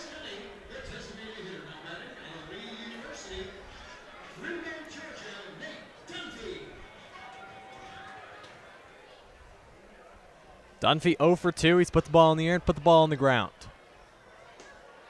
Takes first pitch low from Toro. First time he's seen a pitch from Manuel Toro. His first 2 at-bats, he swung at the first pitch. Back in the first, he grounded out to Keegan Farnes, and then back in the third, he flied out to Trevor Geis. 1-0, rolled over on the ground to first. Jackson Snitko has it, and he takes it to the bag himself for out number 3. But not before the Dubois County Bombers live up to their name. Nate Ozuna launches a 1-1 tie-breaking bomb to left to take a 2-1 lead. Headed to the 6th here on the official YouTube channel for your Decatur Bean Ballers.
Two 2-1 in favor of the Dubois County Bombers here at League Stadium in Huntingburg, Indiana. Top of the order due up for the Decatur Bean Ballers. We were all tied up through 4.5, but a Nate Ozuna home run to start things off in the home half of the 5th broke the deadlock, and now the Bean Ballers looking for a response. Yeah, but you got the top of the lineup due up here, and honestly, they've had the most success against Isaac Wagner. And it all starts with this man, Matthew Novominski. So the first pitch to Novominski, that one downstairs, ball 1. Got Novominski, Felice, Maldonado, and if any of them reach Jackson Snitko, possibly Caleb Kreider. That 1-0 to Novominski, that one skied to center, but ranging over and making the catch in left center is Ian Cartwright. So quick out number 1 for the Bean Ballers. That was one of those that sounded good off the bat, but just hung up in the air. Good swing nonetheless from Novominski. Just need to get on top of it more. Wind blowing slightly from right field to left field. Again, it's like a 5-mile-per-hour wind. Now O'Neal Felice up to the plate, pops this one up over on the right, reaching over the railing on his own dugout is Drew Bradley, not able to make the catch. So strike 1 on Felice via a foul ball. But Novominski, Felice, and Maldonado have all have one hit on the day. For Felice, it was his last time up. A single into the gap in left center that Novominski came around to score after the ball was misplayed by Braden Giesler. The 0-1 home to Felice, that one in there for strike 2. So after Luke Holbrook Thursday night worked 7 shutout innings, into the 6th is Isaac Wagner with only 1 run allowed. That one Felice skies to right field, ranging over in right center, making the catch Mays Gosser rather, and a quick out number 2 for the Bean Ballers. Yeah, that was just pitch number 69 for Isaac Wagner. So if he can get Misael Maldonado relatively quickly here, I expect him to come out for the 7th and possibly again for the 8th, because if anything in the previous 2 games in Decatur, it's been the bullpens that have been shaky. True is that point. Truman now up to the plate. Misael Maldonado takes strike 1 on the outside edge. 1 for 2 today. Had an infield soft single to third his first time up, and then flew out to left field his last time. The 0-1 home to Maldonado, just off the outside edge. Ball 1.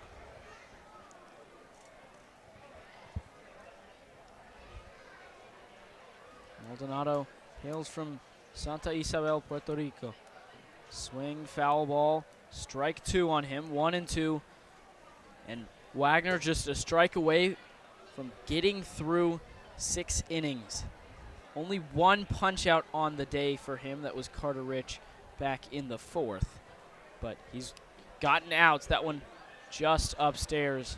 Breaking ball. Count now 2-2 to Maldonado.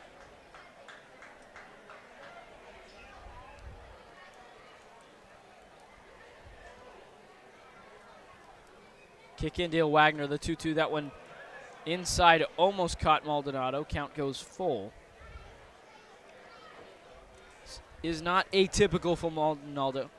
He's already drawn 4 walks in his previous 2 games. That one full count, hit into the gap in right, but hangs up there. And making the catch is Mace Gosser for out number 3. So 3 flyouts for the Bean Ballers. They go 1-2-3 in the 6th.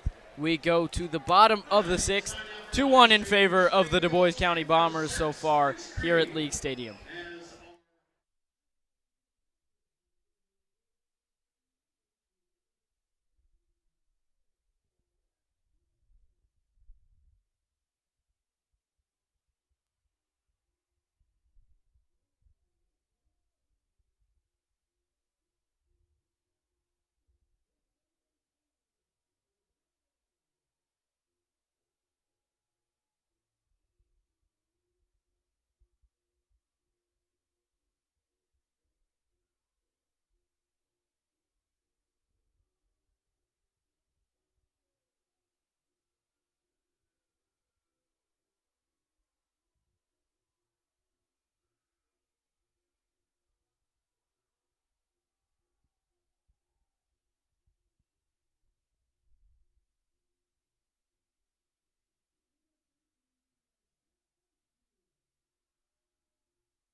Bottom of the 6th here at League Stadium in Huntingburg, Indiana.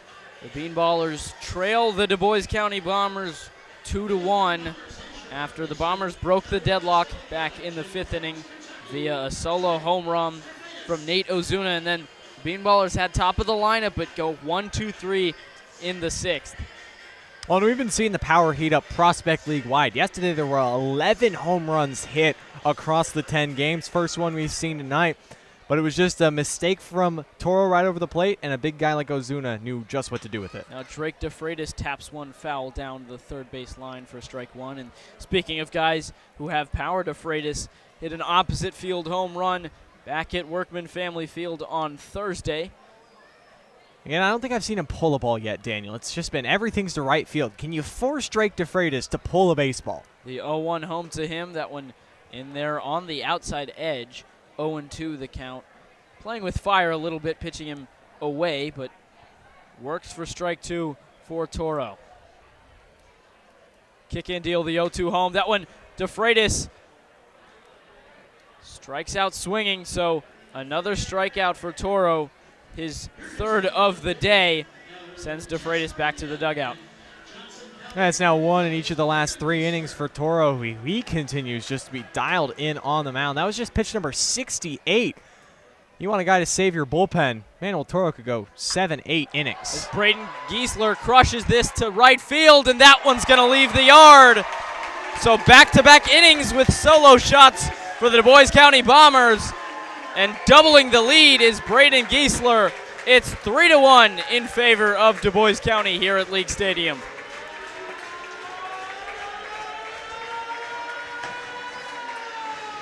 Very similar pitch to what Nate Ozuna crushed over the left field wall.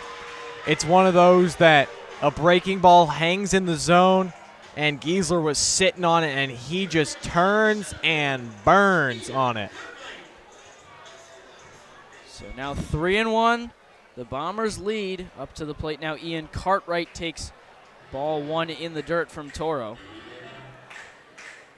But it is hard, I will say, Daniel, when you're like Toro, having to pitch the razor-thin margins, your offense is only giving you 1 run. They only gave him 1 run in his last start against Terre Haute.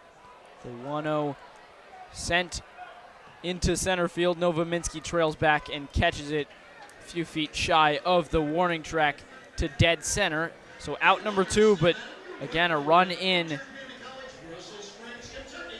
And Toro has only gotten 1 run today, to your point. from his offense. Yeah, again, it's been tough, him having to battle that. And, I mean, very rarely I feel like, are you going to win a game 1-0? And so Toro, there's been a few cracks. And, I mean, he's done a marvelous job. Only allowed 4 hits. Unfortunately, 2 of those have been solo home runs. That pitch runs inside for ball 1 to Mays Gosser, the right fielder.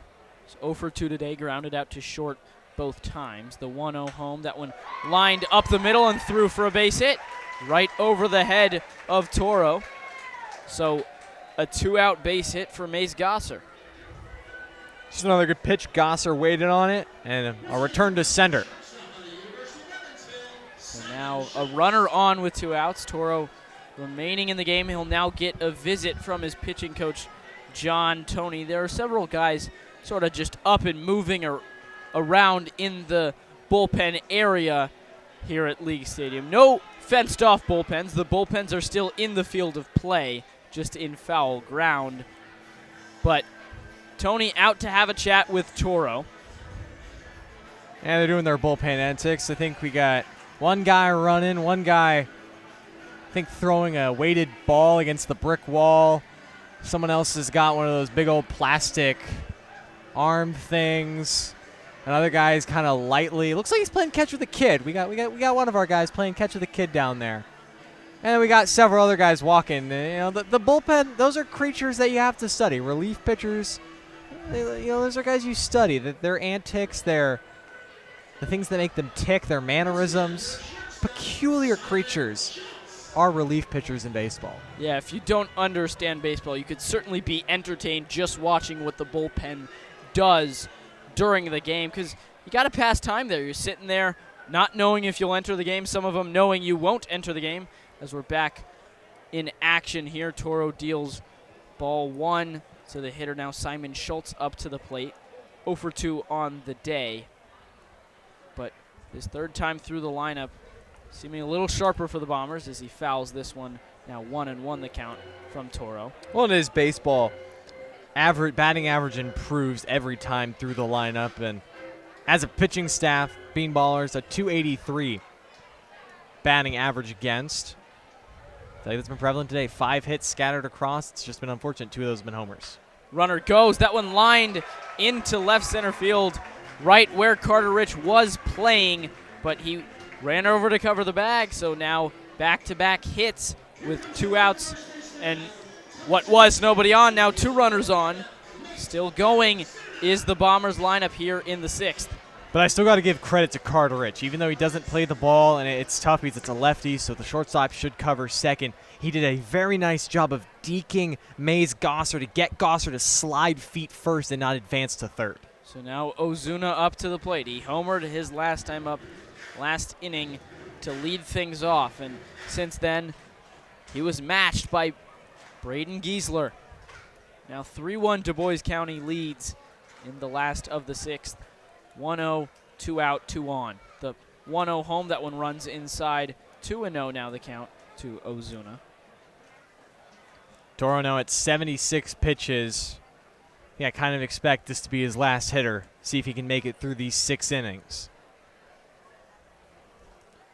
Toro takes a peek at second, now delivers home the 2-0. That one lined foul, almost hitting his own third base coach is Ozuna, but 2-1 now the count to the big first baseman for the Bombers.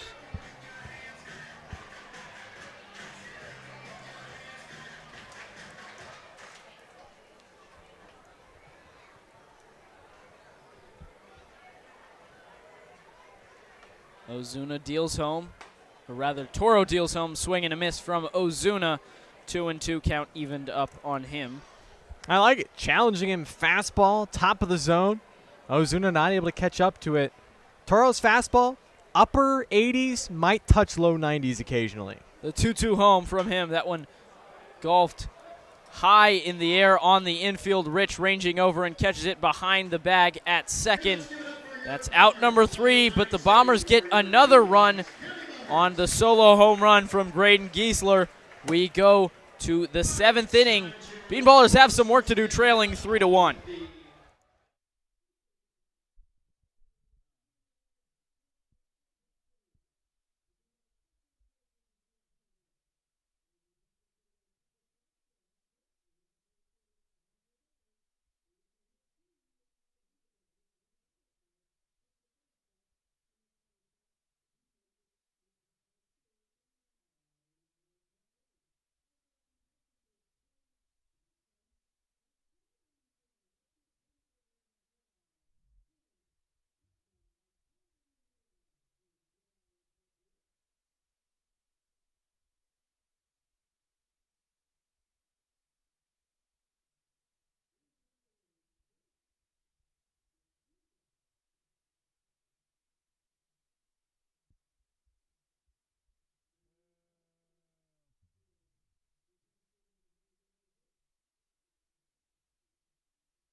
Isaac Wagner back out to the mound. Typically the pitcher is the first player out of the dugout, but Wagner adding a little suspense. He is the last out of the dugout for the Dubois County Bombers to start the 7th, but he's on the mound looking to get through 7, which would match Luke Holbrook's start length back on Thursday night against the Bean Ballers. The Dubois County Bombers now lead 3-1. They've gotten solo shots in each of their last 2 innings from Nate Ozuna in the 5th, and last inning it was Braden Griessel leaving the yard in the 6th. It's the heart of the order due up for the Bean Ballers, who have had their last 10 hitters retired in order by Wagner. Jackson Snitko now up to the plate. It's 0 for 2 today, hoping to keep his hitting streak alive. Yeah, if you go all the way back to the 3rd, O'Neal Feliza's single, the last Bean Baller to reach. Wagner just at 77 pitches. I expect him to fully go through this inning. Hopefully the Bean Ballers can tag some hits together and tag some runs and get him out of the game. Deals ball 1 low to Snitko. 1-0 now the count. Because again, the bullpens have struggled. Out of the 13 combined runs through the first 2 games, 5 of them have been allowed by the bullpens, including 4 of the 5 being allowed in the 9th. Talked about the 9th in the open, but that's going to be the inning to watch tonight. So now 2-0 as that one runs inside on Snitko. Working quickly is Wagner, as he has all evening. Delivers the 2-0. That one catches the outside corner, 2-1. Now the count to Snitko. The Bean Ballers' only 1 run on the board so far today. Would be the 3rd time they scored 2 or fewer this week, after not having any of that last week, scoring at least 4 in every game. Albeit they did score 2 in the first 9 innings against the Danville Dans, but got 2 more in extras. Snitko fouls the next pitch off. Now 2-2 the count to him. Wagner deals that one just off the outside edge. Count goes full on Snitko. That's one of those, you just got to find a way to break Wagner out of his mojo. It's been a while since we've seen him out of the stretch. The full count pitch to Wagner. An awkward swing by Snitko, and he's down. Just the 2nd punch out of the day, but Wagner now through 6 1/3 gets the first out here in the 7th. Last time out, Wagner didn't have any strikeouts or any walks. That was just his 2nd strikeout, and he still has yet to walk anybody. And he's just been peppering this zone and inducing weak contact. First pitch to Caleb Kreider, that one just off the outside edge, ball 1. And another thing, the Bean Ballers have been a little aggressive today, which isn't always a good thing, and it hasn't been for them of late, as this one grounded left side from Kreider. Going to be a tough play. Ranging over, Simon Schultz makes the throw on the run, but not in time. It's an infield single for Kreider, and the first base runner for the Bean Ballers since the 3rd inning is aboard. Making out 3 consecutive games for Caleb Kreider with 2 hits. Legs out the infield single in this at-bat, and he just placed it perfectly. He was jammed in on the hands, but he perfectly put it right in the 5-6 hole. Kreider, who had no multi-hit games this season coming in to this series, now 3 in 3 games against the Dubois County Bombers. He probably wishes they could play them every day, as Rich laces one out to left field, but right at the left fielder Griessel for out number 2. That has also happened quite a few times today. A Bean Baller gets a good pitch, puts a good swing on it, but just lines out right to a Bomber defender. So now 2 away. Jackson Miller, the catcher, up to the plate. Miller hoping to find some contact in his bat. He's got plenty of power. His only hit on the year, a double off the wall against the Lafayette Aviators. As Kreider, a pickoff throw from Wagner, crawls back just in time ahead of the throw.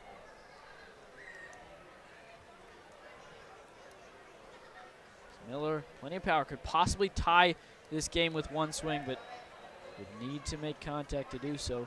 Swings and misses at strike 1. He's 0 for 2 today with a pop out and a fly out.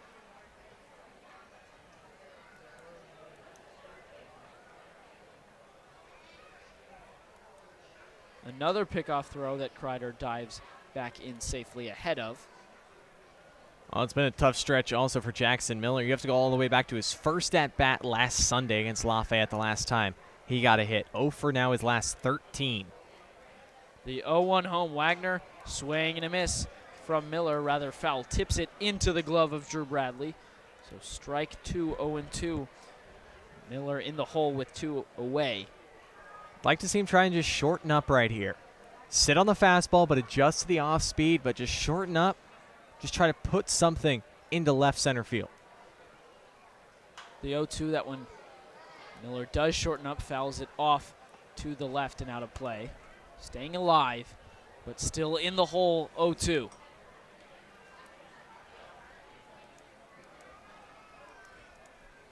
The Bean Ballers have matched the Dubois County Bombers 6 hits today, but trailing 3-1 so far. Wagner kick and deal the 0-2. That one just misses off the outside edge. 1-2 now the count to the lefty hitting backstop for the Bean Ballers.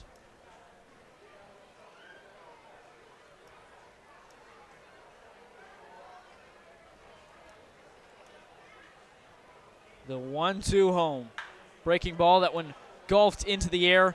Ranging over in left center and making the catch is the center fielder, Ian Cartwright. So another single for Caleb Kreider amounts to nothing for the Bean Ballers. We go to the bottom of the 7th. It's time to stretch here at League Stadium. 3-1, the Dubois County Bombers lead.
Alex Tame, the new arm on the mound for the Decatur Bean Ballers as we're set to start the bottom of the 7th. That'll end the day for Manuel Toro. He goes 6 innings, strikes out 3, but gives up 3 runs. And Tame is the second time he'll pitch in this 4-game series. He pitched back on Thursday through 2 innings, 4 hits, 1 run, but did strike out a pair in that one. And he'll face 8-9-1 Drew Bradley, Hudson Allen, and Nate Dunphy for the Bombers. Well, the big thing, no walks in Thursday in his 2 innings. That was much improved from his 6 walks over his previous 4 innings. Much better command from Tame on Thursday. The first pitch, that one upstairs to Drew Bradley, ball 1. Tame, one of a few Bean Ballers who spent last season at Lincoln Land. Trevor Geis in left field, another one of them. The 1-0 home, that one breaking ball drops in there for strike 1.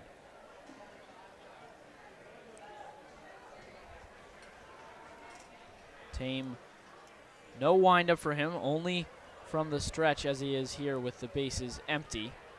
The 1-1, that one fouled back and out of play. 1-2.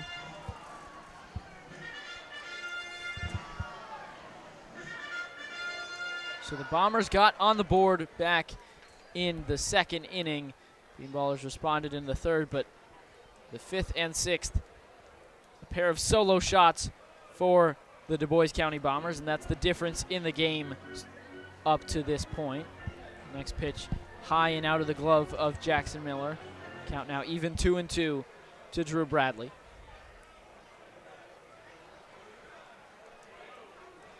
Bradley 0 for 1 today. He walked his first time up. The 2-2 home from Tame. That one breaking ball popped up in foul ground.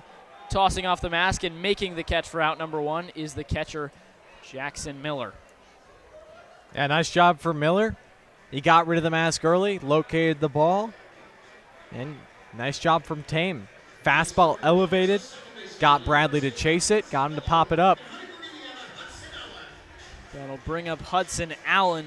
Allen 1 for 2 today, singled back in the 3rd, struck out against Toro back in the 5th. His first look at Tame. The first pitch from Tame, that one breaking ball just outside, ball 1.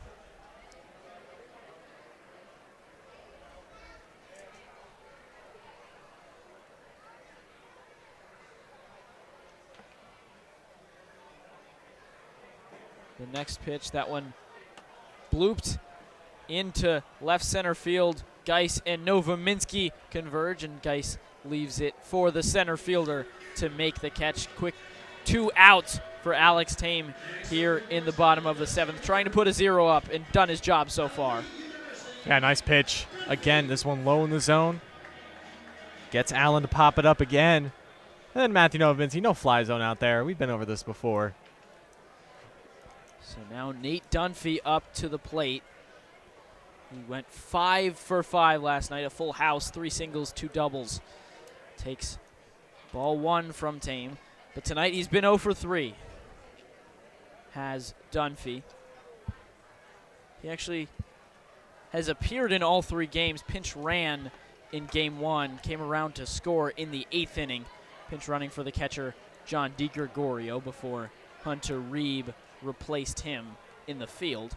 Now 2-0 the count from Tame to Dunphy. Was in center last night, designated hitting tonight. The 2-0, that one blooped over the head of Carter Rich, and that's in the gap in left center. Geiss cuts it off, holding Dunphy to a single, but after 5 hits last night, he has his first one tonight. Just a solid piece of hitting from Dunphy. Fastball outer part of the plate, doesn't try to pull it, goes with the pitch, and bloops it out there where unfortunately the no-fly zone couldn't get to it. Perfectly placed, that one from Dunphy. So now 1 for 4 on the day, breaks his hitless day. That'll bring up Drake DeFreitas, who himself is hitless, hit a 2-run home run back on Thursday against the Bean Ballers. Instead, a pickoff, and they've got Dunphy in a pickle. Snitko's going to run him down and tag him out. A nice pickoff move from Tame to get out number 3 and not even have to pitch to DeFreitas. So we go to the 8th inning of 0 put up from Alex Tame. Bean Ballers grabbing their bats, hoping to work back from down 3-1 here at League Stadium.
Bean Ballers down to their final 6 outs. Here's BB in the top of the 8th inning. Truman, Griessel, Daniel Herzog here with you, and the Bean Ballers are just glad they're seeing a new arm finally out there on the mound. Andrew Noblet takes over for Isaac Wagner, who was just incredible. 7 innings, 1 unearned run on 6 hits, and a couple of strikeouts. But he turns it over to Noblet, making his 2nd appearance of the summer. Last time he pitched was back on Sunday against the Cape Catfish in an 11-5 loss. He got the loss. He gave up 5 runs on 7 hits in his 2 2/3 innings. Didn't strike anybody out, but didn't walk anybody either, and he gets the 8-9 one-hitters here in the 8th. First pitch to Keegan Farnes, and he greets him with a single right back up the middle. A great way to set the tone. Farnes, the Bean Ballers looking for something, just jumps on the first pitch and hits it hard enough through that gaping hole up the middle. And the leadoff runner aboard, and it's someone who has plenty of speed, Truman. Tying run now to the plate for the Bean Ballers. Trevor Geist singled his first time up, 1 for 2 against Wagner. 7th hit of the summer now for Keegan Farnes. It's the first pitch outside from Noblet, ball 1.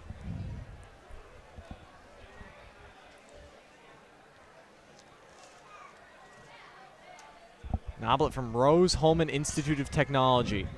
Born in Jasper, Indiana, just up the road. Pitch again, low and away, ball 2.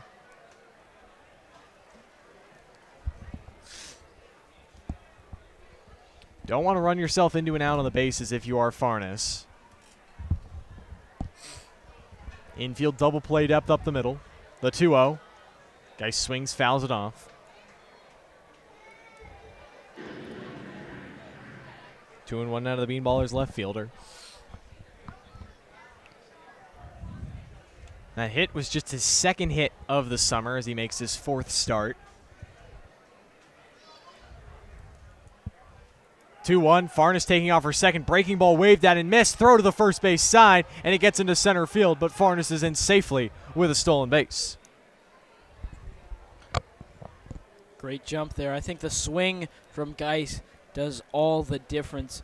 Farnes would probably be in there safely anyway, but the throw from Bradley, a little awkward to the right side and goes into center. It's Farnes' team-leading 6th stolen base. He's now 6 for 7. And the 2-2, another breaking ball chased from Geist. In the dirt, Bradley picks it up, fires the first. For out number 1, no advance from Farnes. Just an awkward swing from Geist chasing that one. Had gone too far and just needs to go all the way, I guess. But still, top of the order, runner on 2nd, a chance to at least cut this lead in half. I think the Bean Ballers have to do so if they want to take this one tonight. First pitch to Matthew Novominski. Low and away, ball 1. This is the part of the lineup you want up if you're trying to stage a rally. It was this part of the lineup back on Thursday that got it going in the 9th. Came in trailing 3-0, eventually lost 3-2. His ball 2 is downstairs. In that 9th inning, Novominski drew a walk. Brandon Abernathy was batting 2nd. He singled, and O'Neal Feliz also singled before Jackson Snitko grounded into a game-ending double play as the 2-0 skied foul down the left field line.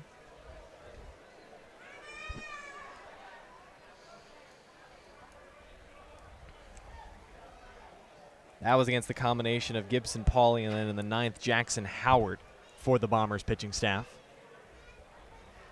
Noblet gives a check at Farnes, the 2-1. Outside.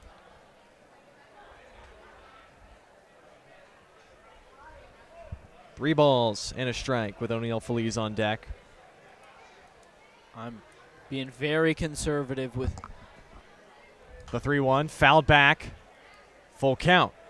I don't hate the swing there, but I feel like it's got to be a perfect pitch for you to swing 3-1 with Feliz on deck. Trying to give him a good enough chance. So base hit ball 4 is what you're typically told with a full count. 3-2 is outside.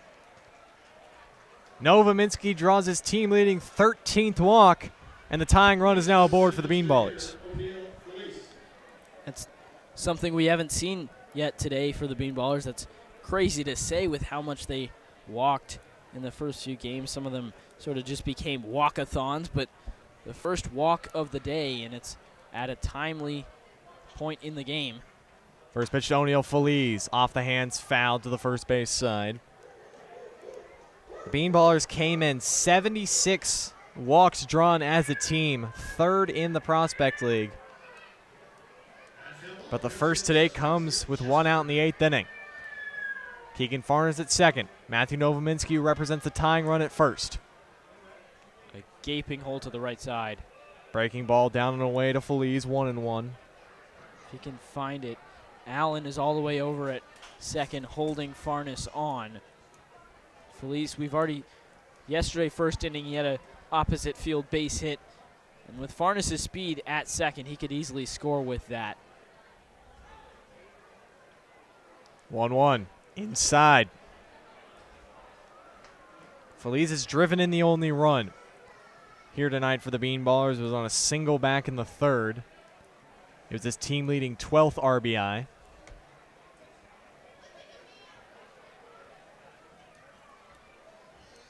Two-one from Noblet. Swung on and missed. Just a little behind the fastball.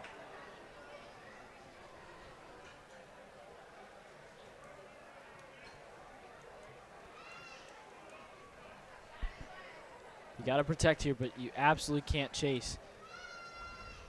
Noblet fires. Breaking ball, foul tipped back into the mid of Owen Bradley.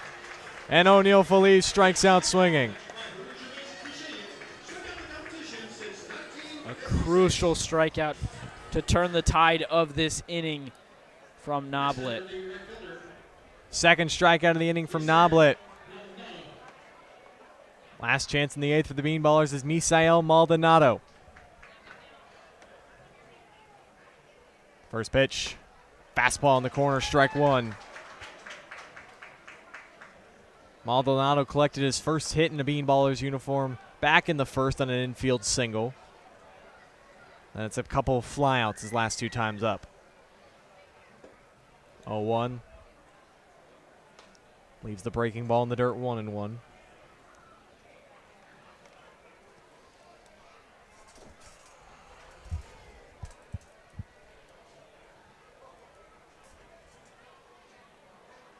One grounded to third. DeFreitas has it. He'll step on the bag, and that retires the side. A single and a walk in the inning, but two left stranded for the Bean Ballers. We're headed to the bottom of the 8th. Bean Ballers still trail 3-1.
Dubois County Bombers still lead your Decatur Bean Ballers here 3-1 on the official YouTube channel for your Decatur Bean Ballers.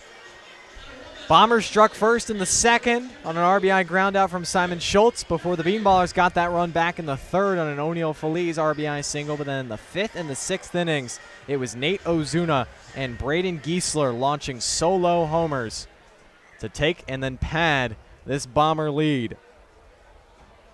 Third straight game these two teams are facing is the first pitch from Alex Tame to Drake DeFreitas is low for ball one. It'll be DeFreitas, Griessel, and Cartwright here in the 8th for the Bombers. 2-3-4 against Alex Tame. 1-0 is also low. Tame faced the minimum last inning, helped out, picking off Nate Dunphy after he singled with 2 outs. Yeah, Truman, I'm wondering if DeFreitas might just be a one-hit wonder. He does have that home run, but since then, 0 for 6, 0 for 3 the rest of the way. Thursday now 0 for 3 tonight. 2-0 is upstairs 3-0. Just his third game of the summer for DeFreitas. He played on Wednesday against the Thrillbillies, went 2 for 3. As the 3-0's inside, it's a 4-pitch walk. Doesn't really matter how many hits you get, but guess if you're just going to walk him as well. Already, even though it's only his third game, 4th time DeFreitas has drawn a free pass. And it's a leadoff base runner for Braden Griessel. And again, we've seen in this series, no lead feels safe. Bombers trying to put more runs on the board for Andrew Noblet. Braden Griessel, first pitch to him is upstairs, and Alex Tame has missed with 5 straight. Griessel, the left-handed hitter, got a breaking ball from the starter Manuel Toro and launched one out of the ballpark in right field his last time up. The 1-0. Breaking ball in there for a strike.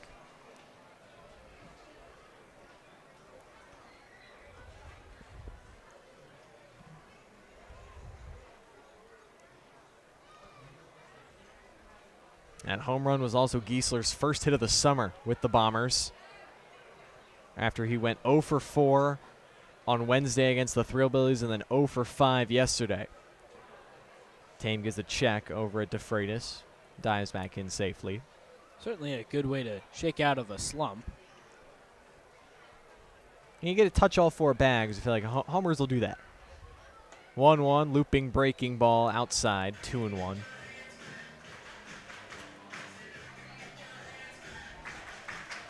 Adam Cooper warming up in the Bean Baller bullpen.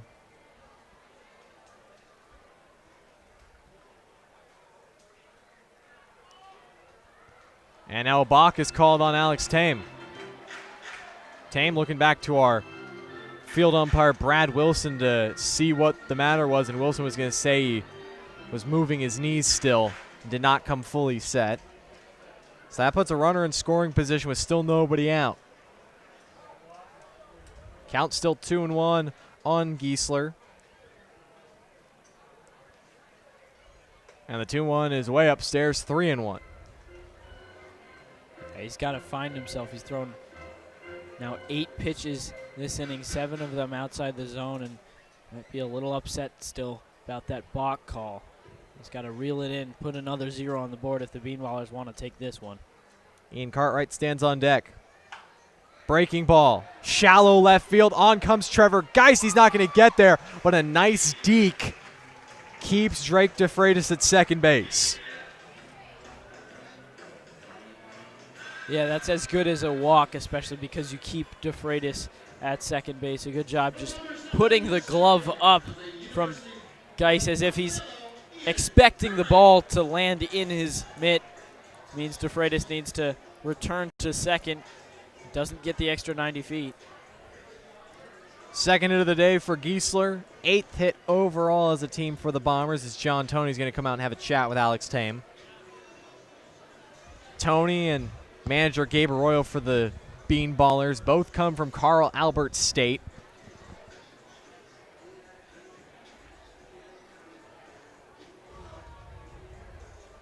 Carl Albert State located in Oklahoma, just outside of Stillwater.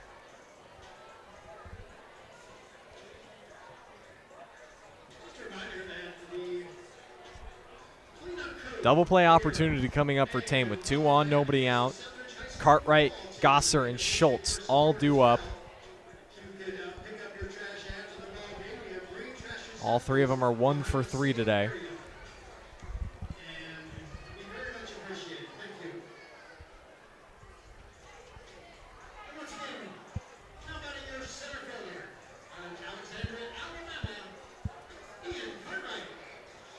The man from Alexandria, Alabama, Ian Cartwright, steps in. His hit came back in the second. He then stole second before coming around to score on a ground out. First pitch to him is high and tight, 1-0. That hit also extended Cartwright's hitting streak to 5 games. Looks like Tame came up a little ginger on that one. Gabe Arroyo not wanting to injure him anymore. That's a tough break for a Bean Ballers team that has dealt with so many injuries offensively and a thin pitching staff. You hope Tame is all right, but Arroyo will go to the bullpen. We'll step aside. 2 on, nobody out here for the Dubois County Bombers, bottom of the 8th. They still lead 3-1.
Big Red, Adam Cooper takes over on the mound for Alex Tame with runners at first and second and still nobody out here in the bottom of the 8th. Cooper, his first appearance came last Sunday against the Lafayette Aviators. We got hit around, just made it 2 innings, gave up 4 runs on 4 hits with 1 strikeout against the Aviators in that 15-4 loss.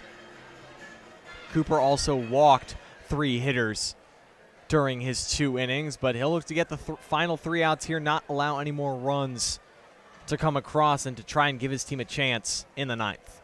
Yeah, his last time up, Cooper got the first 2 outs, but after that, trouble just seemed to ensue against a nice Lafayette Aviators team, and he's thrown right into the fire here.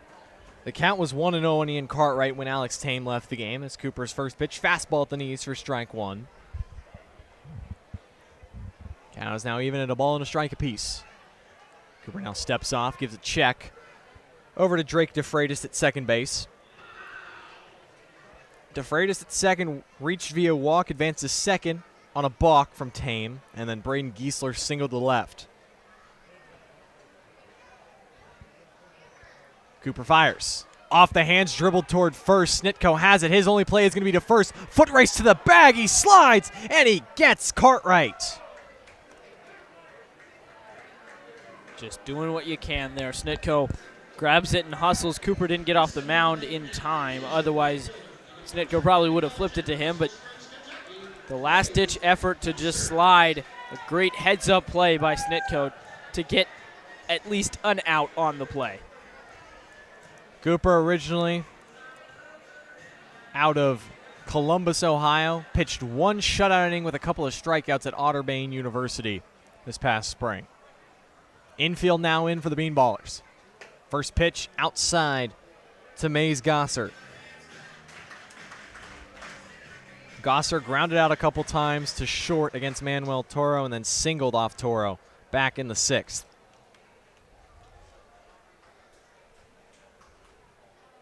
One-0 from Cooper. High and tight. 2-0.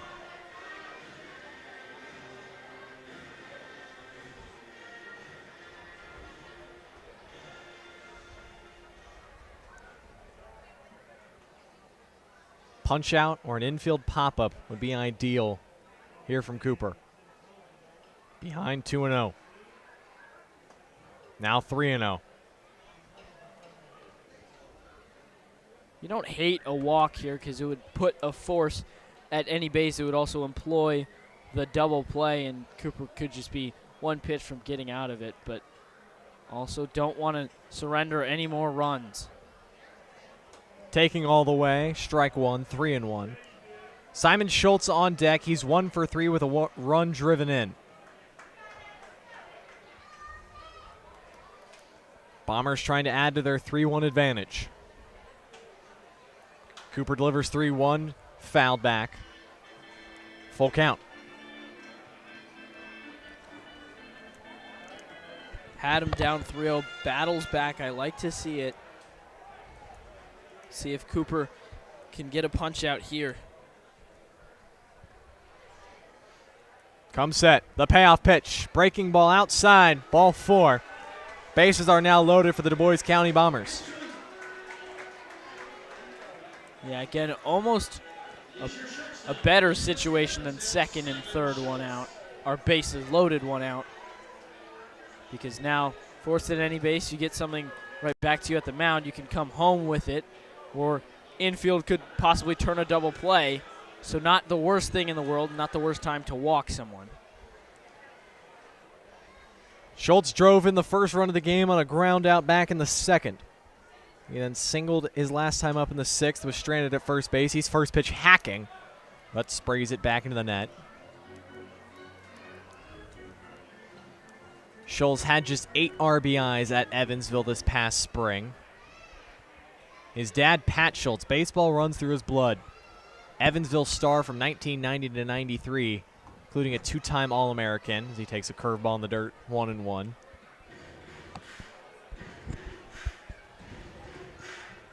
Before his dad, Pat, was eventually drafted by the then Cleveland Indians in 1993. 1 run from Cooper. Fouled back again from Schultz. Now on the other side of his family, his uncle Jeff, also a Major League ball player with the Kansas City Royals and Pittsburgh Pirates from 1989 to 1991, including getting his first career hit off a semi-well-known guy and Major League Hall of Famer Nolan Ryan. Oh, I've heard of that guy. 1-2 from Cooper. Upstairs. That's the guy that won all the Cy Youngs, right? And threw all the no-hitters. Yeah. No Cy Youngs for Nolan Ryan, sadly. But Plenty of no-hitters. are you of the belief that he's the best pitcher of all time? Certainly one of the most dominant pitchers of all time. You look at the numbers. 2-2 from Cooper. Fouled off from Schultz.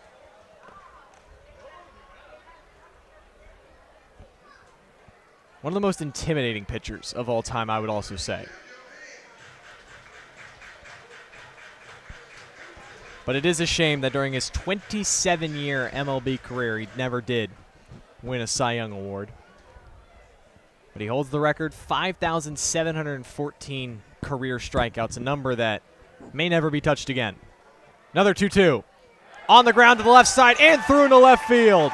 1 runs home. Geist up with it. May not be Nolan Ryan. But for Simon Schultz, he gets an RBI single off Adam Cooper.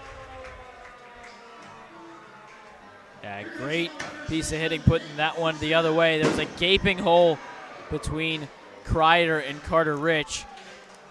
Just blasts it through that hole, brings in a run station to station for everyone else. Second RBI of the game for Simon Schultz. Now his 6th of the season, brings in Nate Ozuna. Already seen him go yard once. Trying to put the dagger in the Bean Ballers' hearts. Chopped to third. Kreider comes home with it. Scooped at home by Miller and over to first in time. 5-2-3 double play. Cooper's fired up. And the Bean Ballers escape the jam. But not before the Bombers put one more on the board. Last chance for the Bean Ballers coming up in the 9th. Snitko, Kreider, and Rich trailing by 3.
Last chance for the Bean Ballers here in the ninth. It'll be Jackson Snitko, Caleb Kreider, and Carter Rich.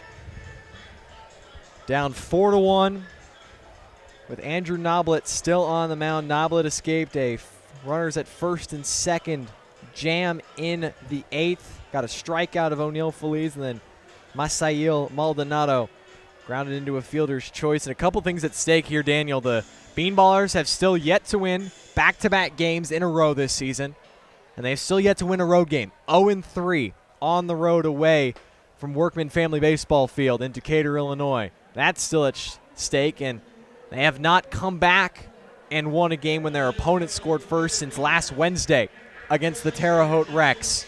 But those big two, they have yet to win 2 games in a row, and they have yet to win a true road game. Can they get it done tonight? Yep, heart of the order due up, and that double play to end the Bombers' half of the eighth was crucial to keep the lead at 4-1, but Jackson Snitko's first pitch hacking, fouls it back. gotta bring the bats out now. It was a tough double play. A weak grounder to Caleb Kreider at third. He snagged it on a short hop, fired it home. Jackson Miller scooped it at home and then threw it to first to beat Nate Ozuna by a step as a fastball tails low. 1-1 now to Snitko.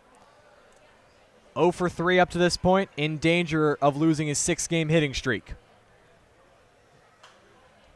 1-1's fouled back. He struck out swinging on a full count pitch against the starter Isaac Wagner. Just one of the 2 punch-outs Wagner had. 1-2 from Noblet. Chop towards first, but it stays foul.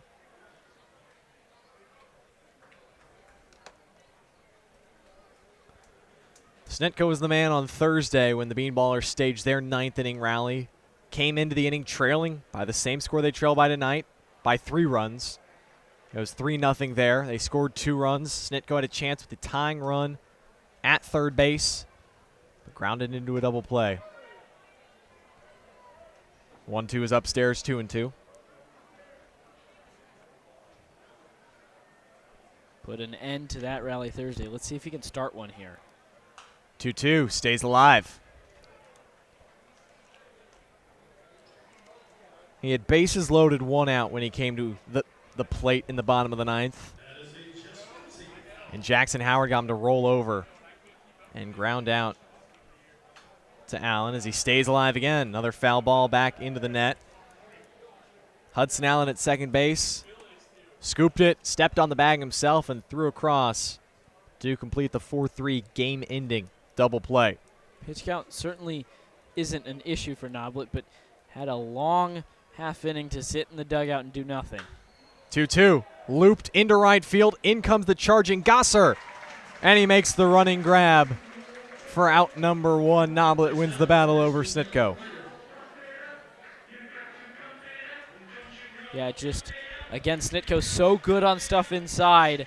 Puts good contact on this, but right at Gosser, able to come in and make the running catch for a huge out number 1. The Bean Ballers down to their final 2 outs now.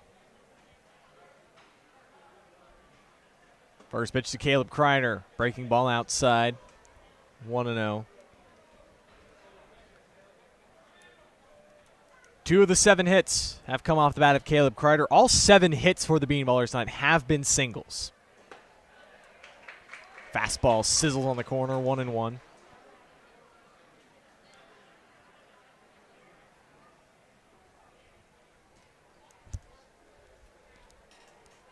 Noblet out of the windup. Grounded to the left side, deep in the hole at short is Schultz. He tries a throw on the run, but it's a 3-hit day for Caleb Kreider. And back-to-back at-bats with an infield single. Yep, does exactly what he did last time. Hit, dragging Schultz into the hole, having to make a long throw across the diamond. Now 3 hits today after 2 hits in each of the first 2 games in this one. For Kreider, it's been quite the week. 4 straight games with a hit, 3 straight multi-hit games. First pitch to Carter Rich, fastball in there for strike 1. Rich is still looking for his first hit, and he has grounded into a double play today. That was back in the second inning. 0-1 from Noblet, lined, and on a hop, snagged by the shortstop Schultz, but they're going to say he caught it in the air. Throw back to first in time to double up Caleb Kreider. Gabe Arroyo shaking his head, and that's how the game ends on a 6-3 game-ending double play. And, I mean, Daniel, from our angle up here, it looked like Schultz snagged that on a short hop, but ultimately Brad Wilson deems it a line drive. And the Bombers get it done. Couple of solo homers, timely hitting. 4-1 your final. Manuel Toro will take the loss, gave up 3 runs in 6 innings. He'll move to 0-2 on the season. Isaac Wagner picks up his second dub of the season, goes 7 innings of 1 unearned run baseball with a couple of punch-outs. And Andrew Noblet gets his first save. Well, that's the beauty of baseball, though. Yep. You got to do it again tomorrow. Beanballs will try to win 1 game tomorrow, try to end the week at 5-7, as the loss drops the Beanballers to 4-7 now. The Bombers improved to 7-4. And we'll have the finale of what has kind of been this 4-game series tomorrow evening for you here on the official YouTube channel of the Decatur Bean Ballers. But what do the Bean Ballers got to do tomorrow to end the week strong on a win and finally get that first road victory and get what is now turning into a mammoth-sized just chip on their shoulder, elephant on their back, whatever saying you want to use. Yeah, got to get the monkey off of their back to the Bean Ballers. It seemed like Thursday night, it was because the Bean Ballers didn't take advantage of the opportunities they were given. Last night, they made their own opportunities. Tonight, neither happened. They weren't given any opportunities, or many opportunities. The base paths were empty, especially towards the second half of the game today. And it's just creating those opportunities, maybe eating into the bullpen a little earlier. You don't want the starter to go 7 innings. That's the second time this series that a starting pitcher has for Dubois County. So doing that, putting runs on the board early, the Bean Ballers might fare better tomorrow if they do those things. And if anything tomorrow, it's your ace on the bump. Nate Trimble should be getting handed the ball to close out week 2 in the Prospect League. Before we end our live stream night, we'll give you one more scoreboard update around the league. Terre Haute all over the Aviators, 9-5, top of the 6th up in North here in northern Indiana. Champion City up on Chillicothe, 8-4 in the bottom of the 5th. O'Fallon Hoots and the Thrillville and the Burlington Bees, 4-1 in the top of the 5th. Bean Ballers will be at Burlington next Sunday here on YouTube. Johnstown Millrats and Danville Dans. Weather delay suspended that one in the first inning. Doggy Paddlers trail the Clinton Lumber Kings 6-2 bottom of the 4th. Lucky Horseshoes of Springfield 1-0, 1-0 over the Kokomo Creek Chubs. Cape Catfish 2-1 over the Rockabillys. Pistol Shrimp over the Normal Corn Belters 2-0 top of the 5th there. And then the Throwville Throwbillies over the winless Alton River Dragons 8-1 bottom of the 2nd. But again, that'll do it for us here from League Stadium. Final score once again, the Dubois County Bombers 4-1 over your Decatur Bean Ballers. For my broadcast partner, Daniel Herzog, for Jacob Watkins and Greg Gutek and the fantastic ownership group with the Bean Ballers. Say so long here from League Stadium. We'll be back at you tomorrow night for the series finale and the final game of Week 2 in the Prospect League. 4-1 your Bean Ballers.